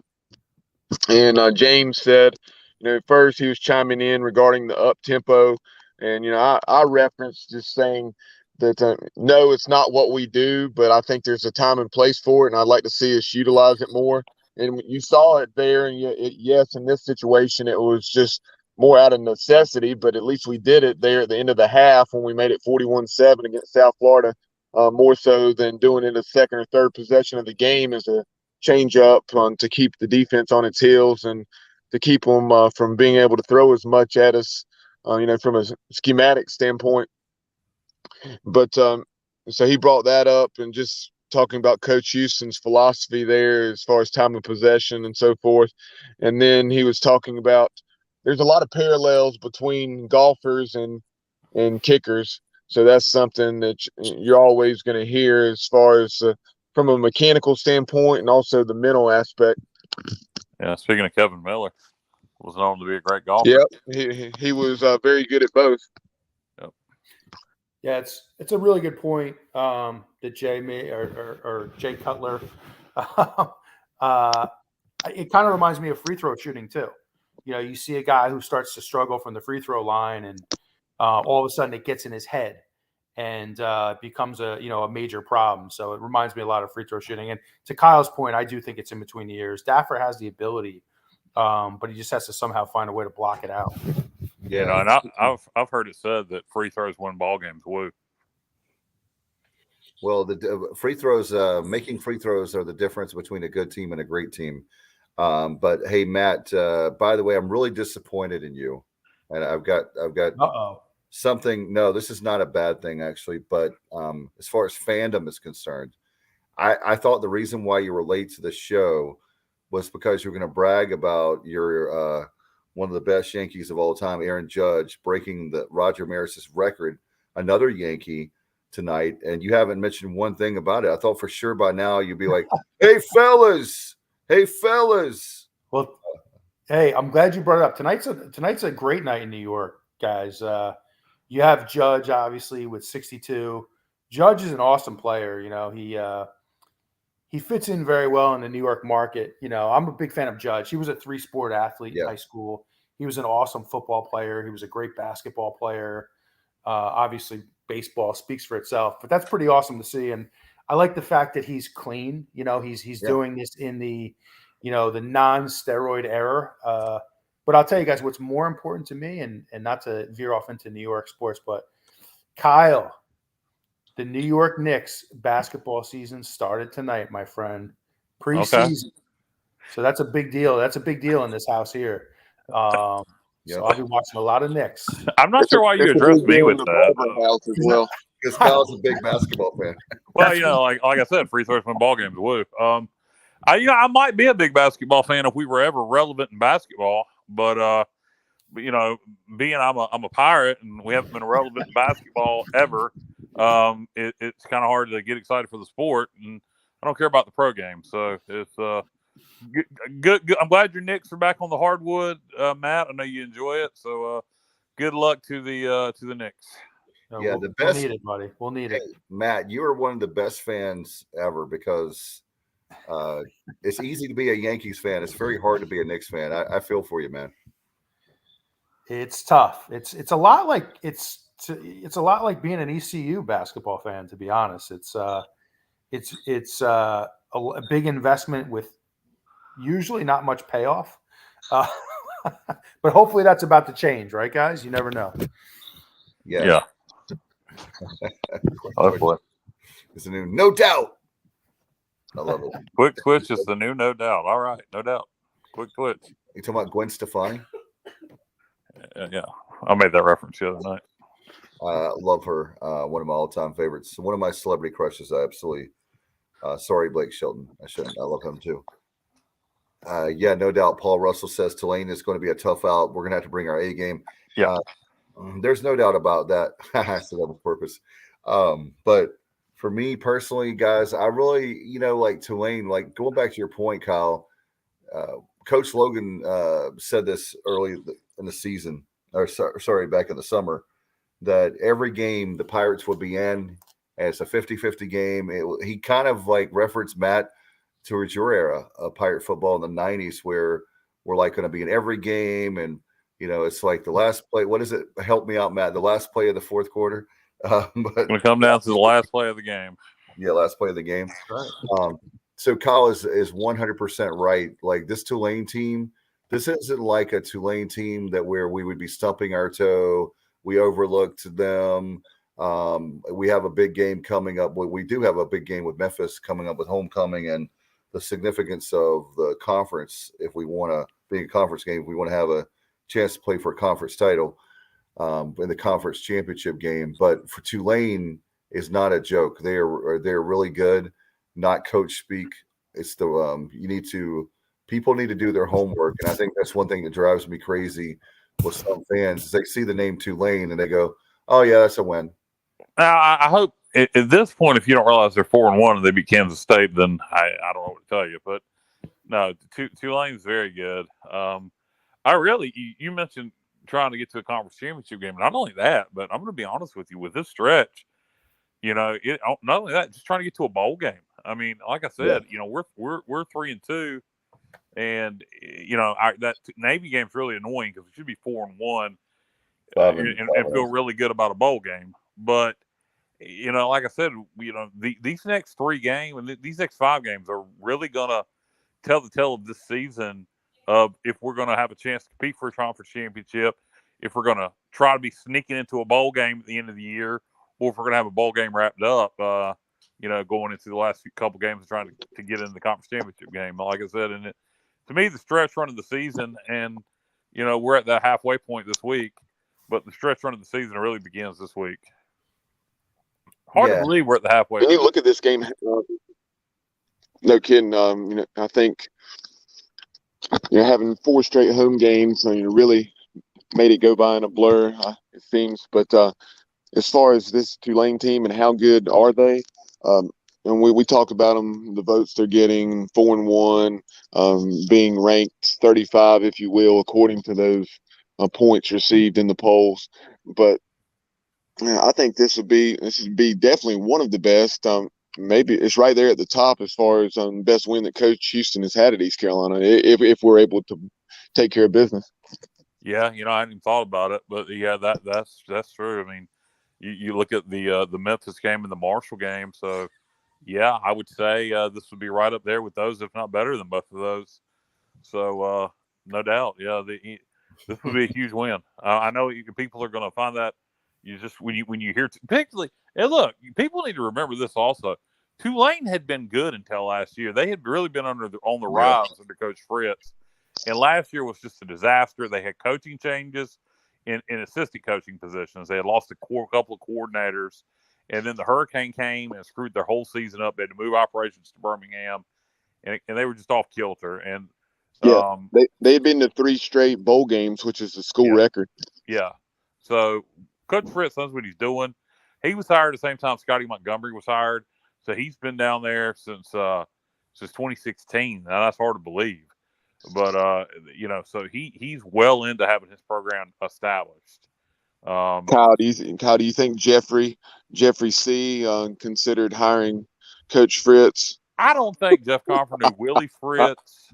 I don't think he probably didn't know who he was. Yeah, he didn't even know who the hell he was. I don't even get me started on that moron. The people he turned down for this job, or didn't even consider for this job. Jesus Christ, what a complete. We could, Kyle, we could do just what you told us. We could do a whole show on all the people that he didn't know, didn't interview, didn't. Shane Beamer. Well, the people he tried to get that we know tried to get the job. Shane Beamer. What's his name? Sean Elliott down at Georgia State, who's struggling this year, but has taken them to several bowl games. Brady Hoke at San Diego State, coming off an 11-win season last year. Dave Clawson. No, that wasn't. Clawson was at Wake Forest at that point. You're getting. Oh, that's right. You're talking about Terry Holland. Yeah, that was Holland. That's a whole other story. But and you can't argue with the decision Holland made. But no, Jeff Confer was a complete idiot. And I hate to even bring him up, but when you look at the hire Tulane made, hiring Willie Fritz from Georgia Southern, and the job he's done down at Tulane, and what we did hiring Scotty Montgomery, it was just completely idiotic. And Willie Fritz had done such a great job at at Georgia Southern, and before that, was it Sam Houston State? I believe he was at. So he's won everywhere he's been. Hey, Dave, can we do a Where Are They Now? And we could do a focus on Jeff Confer.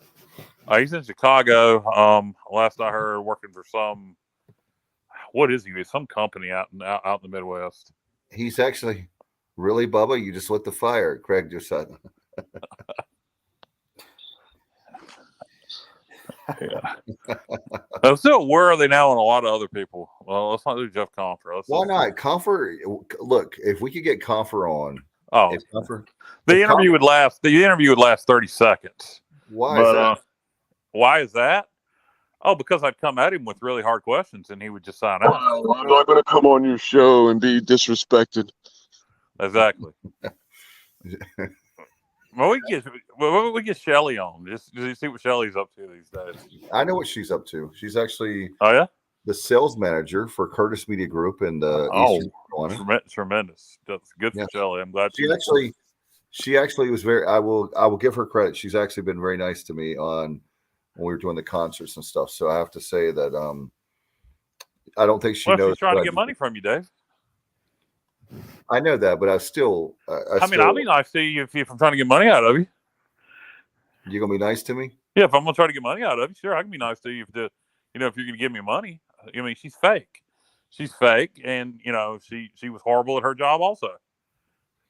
Well, my biggest thing is Matt. Whenever they were spending lots of money, basically the first thing that we said whenever John Gilbert came in, the reason he was going to have a difficult job as director of athletics and Ryan Robinson was the budget was horrendous. I mean, they were spending like nobody's business, especially like on drinks and desserts. There was it in Florida, one of the bowl games. I remember back several years ago. So anyway, Craig wants me to have a stroke. Look, Craig, I'm about to go through chemotherapy, my friend. I don't need anything to raise my blood pressure. And you're trying to get that ass hat from UCF on again, and Jeff Confer. I mean, my God, on one show. That was great. Kyle would be great in like a First Take style show. Like I want to see Kyle with Stephen A. Smith and I want to see Kyle with Stephen A. I think. Oh, he wouldn't have a prayer. Skip Bayless. Skip Bayless. He's tough. He's a tough one. But I would pay money. Shannon Sharp. Pay money to see Kyle go head to head with Stephen A. I think it'd be better. I think better money spent would be me going head to head with that pencil neck geek Feinbaum.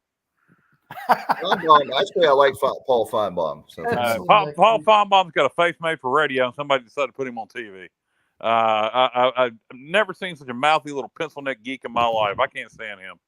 To me, he's the antithesis of Tim Brando, who to me was the best in that format. Oh, I love Brando. Since retired, just does games on Fox, but had some integrity and went after the SEC in Alabama when they shut down UAB football, and that kind of did him in with CBS and the SEC. So I respect Brando for that a lot. No, when it comes to between Brando, Timmy B is he was the real deal, my favorite. But as far as Feinbaum came on a show. I was doing a political show back in 2015, and he was fantastic. Wow. Because the host of the show and he are very good friends. And but what did he have to do with political discussion? Is what I'm asking. He came on. We were talking. Both of us. All three of us love football, so he came and actually talked football. It was, even though it was kind of a off the rails kind of interviews. It was not politics. But anyway, he's available anytime. We could. Hey, Matt, how much money do you think we can make if we could get Paul Feinbaum? We have Feinbaum's not coming on this show. I can make it happen. Make it happen. Get him up here. It would be absolutely legendary. Let's get his thoughts and opinions on East Carolina, and then we'll all go off on him. But Kyle, Craig says in all seriousness, I love you, Kyle, and I know you'll crush Chemo. Always thinking about you, my friend. Yeah, I appreciate that, Craig. I hope Chemo crushes the remaining cancer cells and just get done with all this crap and get it behind me.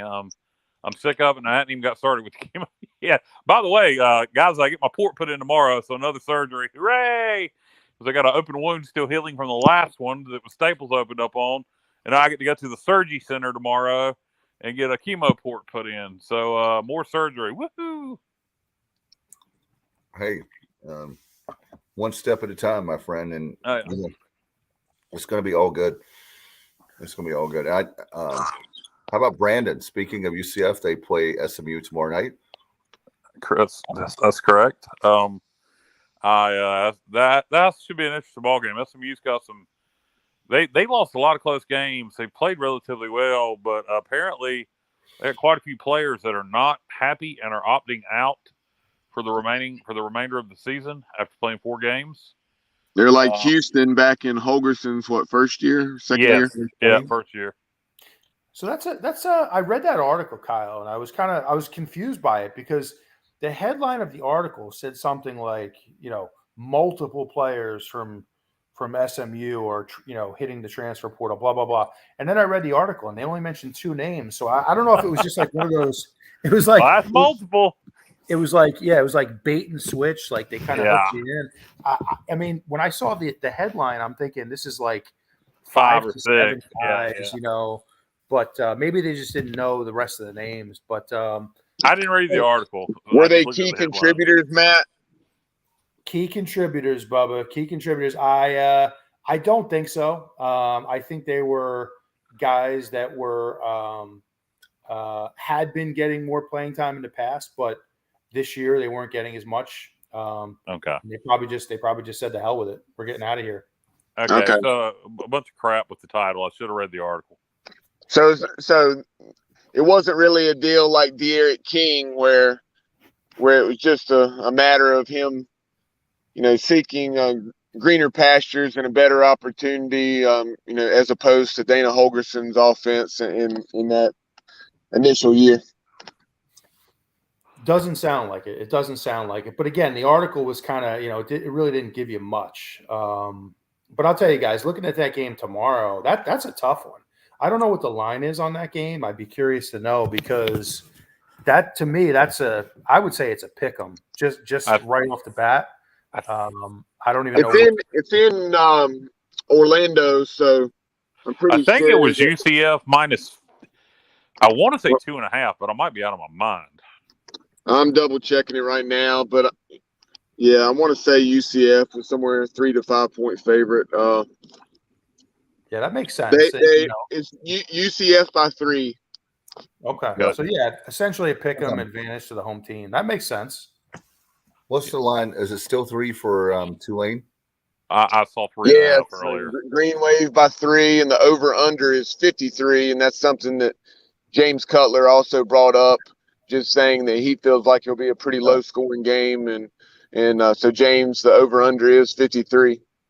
Yeah, I saw 3.5 earlier, Bubba. We're probably looking at different spots, but yeah, the over/under at 53. I don't know.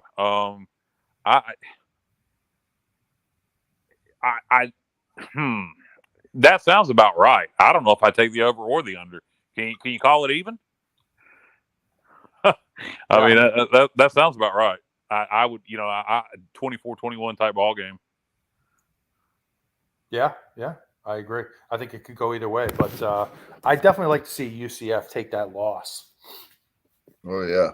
I don't. I want them rolling when they come into Dowdy Ficklen, and then us give them their first loss in conference play.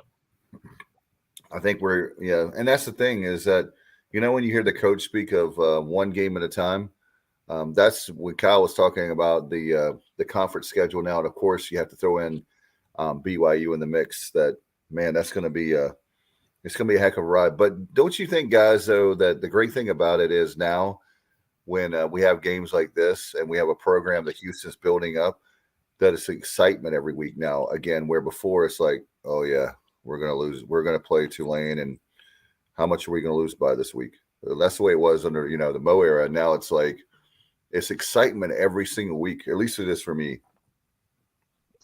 Yeah, I mean, you don't expect to lose. You go into a lot of games expecting to win, or at least having a chance to win. And that's how I feel about this Tulane game. I won't say I 100% expect to win like I did against South Florida last week, but I definitely expect us to have a chance to win the game. And I don't know that this is our best matchup. I don't. There's some things about Tulane's offense that I don't particularly like the way we match up with them. But it'll be interesting. I guess their starting quarterback is supposed to be back this week, guys. It appears that way. It's not set in stone, but Corey said that they're being pretty cautious with him. But Michael Pratt will likely be available, and the guy to keep an eye on. I'll tell you what, he has about, I want to say it's 450 yards of offense so far and 7 touchdowns, and he's their leading rusher and leading receiver, and really taking on a greater receiving role, as we discussed with Corey over the last 2 to 3 weeks, and that's Tajay Spears. Not only does he run extremely well, he changes directions, tremendously well, and it's very tough to tackle in the open field. So keep an eye on Tajay Spears this weekend. If the Pirates can do a good job of minimizing his production, then they'll have an excellent chance to win the game. Yeah, Bubba, you took the words right out of my mouth with that one. Spears is tremendous. He's quick. He's tough. Not the biggest guy, but he's a gamer. And if we don't wrap up, to your point, I guarantee that's a huge message in the defensive room this week is just wrapping up this guy, because he's the type of guy, he can break tackles, and before you know it, he's off to the house. So, he's a tremendous player. And something else, Dave, very quickly before we wrap things up. In a moment, and Forbush mentioned a little scheduling news, and we were missing an FCS opponent for 2024, and that will be Norfolk State. But what I'm waiting on is for that 2025 season, the Pirates have road games at NC State. Yeah, what Bubba was saying before he cut out there is the Pirates have they'll come to. Bubba, you're breaking up bad. But what Bubba was saying was we have road games at NC State and Marshall that year, and we need 2 opponents for 25. And one of them would be an FCS. The other one will be a home and home, probably for 25 and 29. So it'll be interesting to see, like Bubba was going to say, who that opponent will be. Coach Gilbert indicated that we were working on a home and home. He also did something in some interview that hinted at maybe an interesting opponent, not somebody you would expect. So I'm quite anxious to find out who it's going to be, that home and home for 25 and 29. Yeah, Justin said Liberty. You know what, Justin, there's a ton of teams out there, and I wish we could get away from the FCS model. I'm not a fan of it, and I've been very clear on that and very consistent on that. I'm not a fan at all. I want to play. We talk. Everybody does it. Everybody does it, Dave. I don't Everybody care. plays one FCS. I don't care. I don't care. Well, I'm glad you don't care. I do care. I don't care about FCS, and I like playing FCS. Counts towards bowl eligibility, baby. Yep, and it's going to matter since we're scheduling. Wait for it. We're scheduling past 2024, and if we ever have a magical season, that will come into the mix that we play the FCS opponent. Hey, actually, everybody else does it, Dave. As far as that's concerned, odds are it would work in our favor, because that's one less competitive game that we would have to win, and with the way it's set up now. But what if it comes down to the strength? I understand that, but I'm just saying, if we win the American, if we're good enough to win the American, the odds are, we'll be in a position where that won't matter, and in fact, it would, work to our advantage. Find me a group of 5 school, Dave, that doesn't do that. That we're going to have a better resume than, that played 4 Power 5 opponents and beat them all and went undefeated. And then get back to me, because everybody does it. I know that, but that's a terrible. Well, you're never gonna. Everybody does it. So we should. That's exactly who we need to be. We don't need to be innovative, creative. We just need to do it because everybody does it. No, but it is.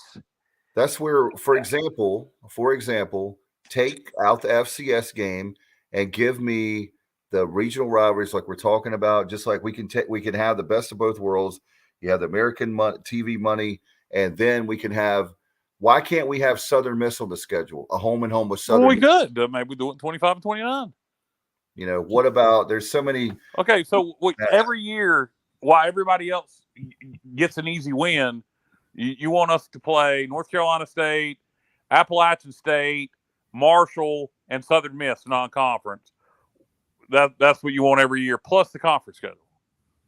Yeah, I have no problem. I have confidence in my team. Absolutely. Okay. Now, if we, I didn't say Murder's Row, Alabama, Clemson. I didn't say that. I said teams that, and that's what the recruits want. They want to see they're not going to get it anywhere else. I mean, what the recruits only care about East Carolina. What the recruits want is money. That's what they want. They want NIL deals. That's what they want. Guys, I want to see us go a completely different direction. With I know, so I guess Gilbert, was like Kyle. You mentioned like he has like a game that maybe might be a little bit of a surprise, a home and home. I want to see us do something completely different and play a team from out west. The Pac-12, because that gives us a chance to increase our brand. Yep. And sort of attract a new audience. We're doing that with Boise and BYU. Yeah, and that's really cool. Like I love that BYU matchup. I think it's exciting. It's different. I love the idea of playing like an Arizona or an Arizona State or UCLA. Are you talking about a bye game or a home and home? I mean, I would obviously prefer a home and home. I just don't. That you got to have interest from them too. I don't know how interested any of those schools would be in playing a game at East Carolina. Maybe they would. I don't know. You certainly could always try to find out. Reach out to them. A school that I've always had interest in playing, and to me it made a lot of sense at one time because they were recruiting the Carolinas back when Bobo. Yeah, when Coach Bobo was at Colorado State, they were recruiting the Carolinas a lot, and I always thought that was a prime opportunity to get a home and home with Colorado State. And I think they still may be interested in doing that. But certainly, a Pac-12 school would be. It would give you name recognition with the Power 5 opponent, but I don't know how interested they would be in coming to East Carolina, anybody in the Pac-12. Maybe they would. I remember Cal several years ago going to Southern Miss. So, you could try it and see what happens. I don't have a problem with it at all. I think anytime you can get a name opponent in Dowdy-Ficklin, if we can get a home and home out of it, it's a good thing. And I think also guys, hey, Matt, one of your going up your neck of the woods. There's two things. Jay Cutler says Big Ten school. Matt loves the Big Ten, so any Big Ten school is cool with me. Also, guys, I was even thinking about the likes of the 91 season when you have Pitt, you have, of course, they won't play us anymore, Virginia Tech, you have Syracuse, a lot of those teams in the Peach Bowl that we have natural rivalries with that we did at that time. Those are brand names that, in other words, we're not trying to. I know Pitt won last year with the ACC, but it's not, again, murder's row where you're scheduling so far up that you have no prayer. You're just taking the money, maybe a couple $1 million or something like that. But I really feel like that scheduling is something that's yet to be desired. I really feel like that there's. I know Brandon put up there Georgia Tech, James Madison, Vanderbilt, Texas Tech. I mean, I'm happy with all those because the Vanderbilt situation, they are better this year, but they're a team in the SEC that we can definitely, I feel like, competitive and most likely win. I mean, don't you guys think so? Yeah, Vanderbilt would be great if they're interested. I mean, do a home and home with Vandy, fantastic. The thing about Pitt and Syracuse, to me, that's different now than it was then, is they get all the exposure in the Carolinas they want. They don't need to play East Carolina because they're in the ACC. So they still may be interested, but I do think that makes it a little bit more difficult now than it used to. But those are all schools that, we need a home and home for 25 and 29, and those are all schools we should reach out to, in addition to a lot of the Sun Belt schools. What about like Maryland, Rutgers? And Craig chimes in and says only if the Whistler doesn't go to the football games. No, Bubba wants them to go. Bubba wants them to go. Amen. Well, what about how about this one, Rutgers, guys? Matt, there was some talk about that. A lot of speculation that we were going to do a home and home with Rutgers at one point, and it fell apart because something about the buyout. It was a Big Ten team that was rumored. Gilbert basically even confirmed it, and something fell apart with the contract with the buyout. There was a lot of rumors that it was Rutgers. I don't know if it was Rutgers or not, if it was Maryland or who it was. But yeah, Rutgers is a team that I think is on the rise. I can tell you this is a fun fact for you. their head coach, Greg or Coach Shiano, his wife is an East Carolina graduate. That's correct. Interesting. I never knew that. Okay. Hey, and guys, that very fact, if we play at Rutgers, Matt, can we crash you on your couch? I know you're in Connecticut. Oh, absolutely, man. Absolutely. We'll hit up New York City. We'll hit some Italian restaurants. We'll get Kyle to a Knicks game. Hey, it'll be all good. Yeah, Madison Square Garden. Are you kidding me? That's I mean, why wouldn't you? And Kyle, you're a huge concert guy. Sure. I mean, be in that building. I mean, can you imagine? Oh, being an MSG to me would be. It's not really concert for basketball.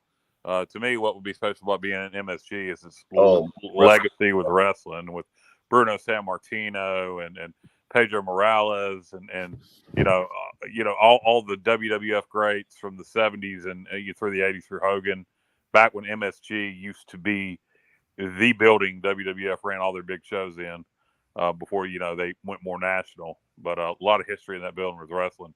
Did you hear what I said about WrestleMania? The first one was there, so.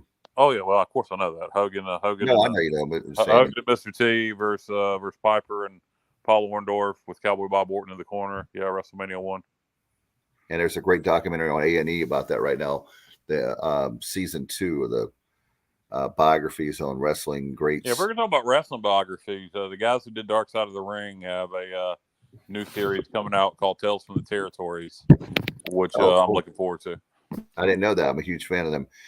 Matt Redmond says schedule two Sunbelt schools a year and beat them to demonstrate the superiority. Well, you got to beat them first. I mean, there's no guarantee in that. Last time we played a Sunbelt school, well, not counting Marshall, they were in Conference USA at the time. But last time we played a Sunbelt school was App State, and they beat our ass. That's right. And then also Georgia State. Yeah, Georgia State. Yeah. I'm sorry you brought that up, Bubba. And we do have them on the schedule in coming years. They're coming to Greenville at some point. What year are they coming to Greenville? No one knows. I'm not sure off the top of my head. But yeah, I mean the Sunbelt schools are teams that we definitely need to schedule. Regional rivalries, teams that we should be playing. ACC schools, I would argue that some SEC schools that we could definitely play. And yes, Old Dominion is in the Sun Belt. Correct. I forgot about that. All right, good point. ODU's in the belt. ODU's in the Sun Belt. Yep, they joined this year. So technically, we did beat our last Sun Belt opponent. And that's, some people act crazy about that. I think ODU is had great to have on the schedule. I really do. I have no problem. No problem playing ODU at all. I think some people were just mad at how many times they were scheduled non-conference. But I have no problem playing them. I would have preferred they got in our conference versus Charlotte. Of course. No doubt. And like Kyle, you and I have discussed, as far as Old Dominion on the schedule, it kind of depends on what's around it as far as other non-conference opponents. Right. If it's the most appealing non-conference game, then it's probably not good. But if it's in the mix, if you got another good game, then it's great. What's going to be interesting, and we'll get off the subject. You're ready to close the show out and get predictions for the game. But what's going to be interesting about that 25 game, Bubba, is we got it. We're going to have an FCS. The other two are road games, like you mentioned, Marshall and NC State. Who is that home team going to be in 25? It's going to need to be somebody that's going to sell some tickets. What about UNC? Well, unfortunately, I don't think they're going to do that. And Gilbert gave a terrible answer when asked on Patrick Johnson's show about do we need to get politics involved and try to force their hand? And his response was he didn't want to do that because he's been on the other side of that. Well, guess what? And he stated all the reasons why they shouldn't want to play us. Yeah, I know exactly, and that's the wrong attitude for our athletic director to have. That is not Terry Holland. Nope. That is not Dave Hart, who I'm not a huge fan of in recent years, but nonetheless, that is the complete wrong, bass-ackwards attitude to have as the East Carolina athletic director, and somebody needs to adjust his attitude on that. Some big donor needs to tell him he better never hear him say that again. Well, yeah, especially when the fact that you're getting a huge salary, $500,000 a year. And I'm sorry, I don't have anything personal against Gilbert or Ryan Robinson. I know they're probably a little cool to me right now, and that's okay because I'm honest. But guess what? I'm going to die a Pirate. Guess what? When we used to have a motto, we're going after the best, not we're going after the FCS, not we're going to play anybody that's lower than us. We're going after the best. To me, it's two different arguments. His statements on UNC. If you go back and listen to that interview with Patrick Johnson from about a month ago, it was just completely. It infuriated me. Bubba, did you ever get your dad to listen to that? No, I intentionally did not tell him about that. Oh, you need to. I'm gonna make sure Gary gets Gary Rosenbaum. The next time Gary gives me a phone call, I'm gonna make sure Gary gets hold of the interview. Oh my God. Yeah, I can imagine. I remember that. Oh my God, that would be. The problem is the very fact that he comes from Alabama and Tennessee. He needs to go back to those schools because he doesn't care about East Carolina. He can say he does. I'm sorry, people think it's late at night. I'm tired. The problem is that we are big time, and I'm sick and tired of hearing about mid-major, this small school with a small town. We almost have 100,000 people, and he didn't say that, but it's the mindset is the problem. The mindset is off. The mindset needs to be, if you're representing East Carolina and you put that purple and gold on, we are top shelf. Well, what you say when asked about UNC is we want to play them. We're going to do anything we can to play them. We hate to get the politics involved, but I do think the dynamic is different now because there are so many other FBS schools in the state. But they're playing App, UNC that is, so they should be playing us. And if they won't schedule us, I say, I think his answer should be, we don't want to get politics involved. We're going to do everything we can not to, but we would like to play them home and home. And it's a benefit to the economy for Chapel Hill and Greenville when East Carolina and North Carolina play. And that's the approach he needs to take. Even if he can't get it done, that's what you say publicly. You don't say things to defend UNC. And particularly don't say, well, I don't want to get politics involved because I've been on the other side of that, meaning my guess is when he was at Tennessee or even Alabama. I'm not sure which, but not a fan of that. No, because the very fact that we've got we're going to wrap it up, Bubba, I know, but we've got to have people that have guts. And like I said before, John Gilbert, Ryan Robinson, if you work for East Carolina, study Leo Jenkins. Leo Jenkins. What would Leo do? I tell you what, Terry Holland. Well, that too, but Leo Jenkins, we wouldn't have a med school. We would be UNC at Greenville if it wasn't for that man. Oh yeah, absolutely. But let's just go along, get along. Yes, let's be UNC Greenville. No, he said East Carolina University is what we're going to be. He talked about the med school. We're a huge benefit of that for his leadership, and it's a visionary. Let's be that. We could go all night. Sorry, Bubba. I didn't plan on going this long, but thanks for Corey Gloria coming on. Kyle, man, we're thinking about you. Appreciate you very much. I'm glad you came on tonight. And Matt, man, I know we had a marathon tonight, but I think a lot of people, we still have a lot of people listening and watching. So appreciate that very much. And anytime you can talk about the Pirates, hey, I'm willing to talk about them. So, all right, fellas. Well, let's get it done. Let's get it done against Tulane. All right. No doubt. No doubt. Quick twitch. Right, exactly, Matty Ice. Yeah. Taking a look at our upcoming programming. Last night we had Absolute Empowerment with Coach Jeff Connors, and he had an excellent conversation. So definitely go back and check that out.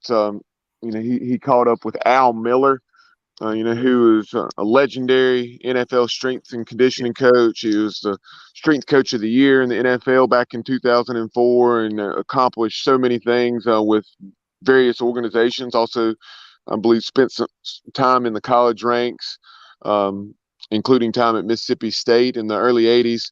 So definitely go back and listen to that conversation. It's about a lot more than football, strength and conditioning, and talking about life and faith. Obviously, right now you're watching the Pirate preview. Tomorrow night we'll have Pirate Breakdown with Sutton Young, as well as Sonny and Semenza. And Jay Sonhalter and Matt Semenza will take a look at Week 6 of college football on Thursday night, and will be the Inside Slant on Friday, A Pirate's Life for me. And then on Sunday, we'll take a look back at the East Carolina and Tulane game, 3:30 on ESPNU on Saturday afternoon. And then on Sunday around 7 p.m. will be the Pirate football playback presented by L&K Custom Homes and East Carolina letter winner Kevin Walker. Speaking of which, thanks, Kevin, for your support of the program with L&K Custom Homes. Appreciate him very much. And call him at 336-688-8461. He does some amazing work, and you get to see the great job. He's been building homes, I know, in the Triad area, but I'm sure if the price is right, if you got the money, he's got the time. Call him 336-688-8461. How about my good friends? We're going to be there Friday night at Porky's Backyard Barbecue. And hopefully Kyle can come there. We can. We're doing karaoke, Kyle. You can sing some Cody Jinks and some Whiskey Myers. Okay. 805 East Boulevard in Williamson. It was at Captain D's, and they're open 11 to 8 daily. The Holiday Brothers, book your party for the holidays. 252-661-0337. And Kyle, last but not least, our good friends at pgxgloves.com. Yeah, pgxgloves.com, always a place to go to get yourself some custom gloves for your kids, whatever sport they play, softball, baseball, football, et cetera, et cetera. If you play golf, get yourself some custom golf gloves. Impress everybody on the golf course with your swag. Put in promo code ECU at checkout. Save yourself 25%. All right. Appreciate the sponsors. Appreciate everybody viewing and listening. And the Pirate preview, again, great game on Saturday afternoon at 3:30. Memphis game is going to be 7:30, by the way, fellas. Oh, my God, that's so late. I was going to mention that. We'll talk more about that as the week goes on for sure. All right, for Corey Glore, Kyle Barber, Matt Semenza, Bubba Rosenbaum, appreciate you do everything you do for the program, man. Let's get out of here. Pirate preview right here on the Sports Objective. Good night, everybody, and go Pirates. I'm a pirate down to my soul, and I don't back down, not at all. Find out when the cannons explode, from the sidelines down to the post. Put it down like not even close, all out to the last whistle blow. For the flag with the soul and crossbones. Everybody stand up, get your hands up, let the team know that we got they back. This is our house, this is our town, our time, everyone, I copy that. Everybody in the stands go bananas, scream loud, baby, don't hold back. Every foot, every yard, every first down, every touchdown with the cannons blast.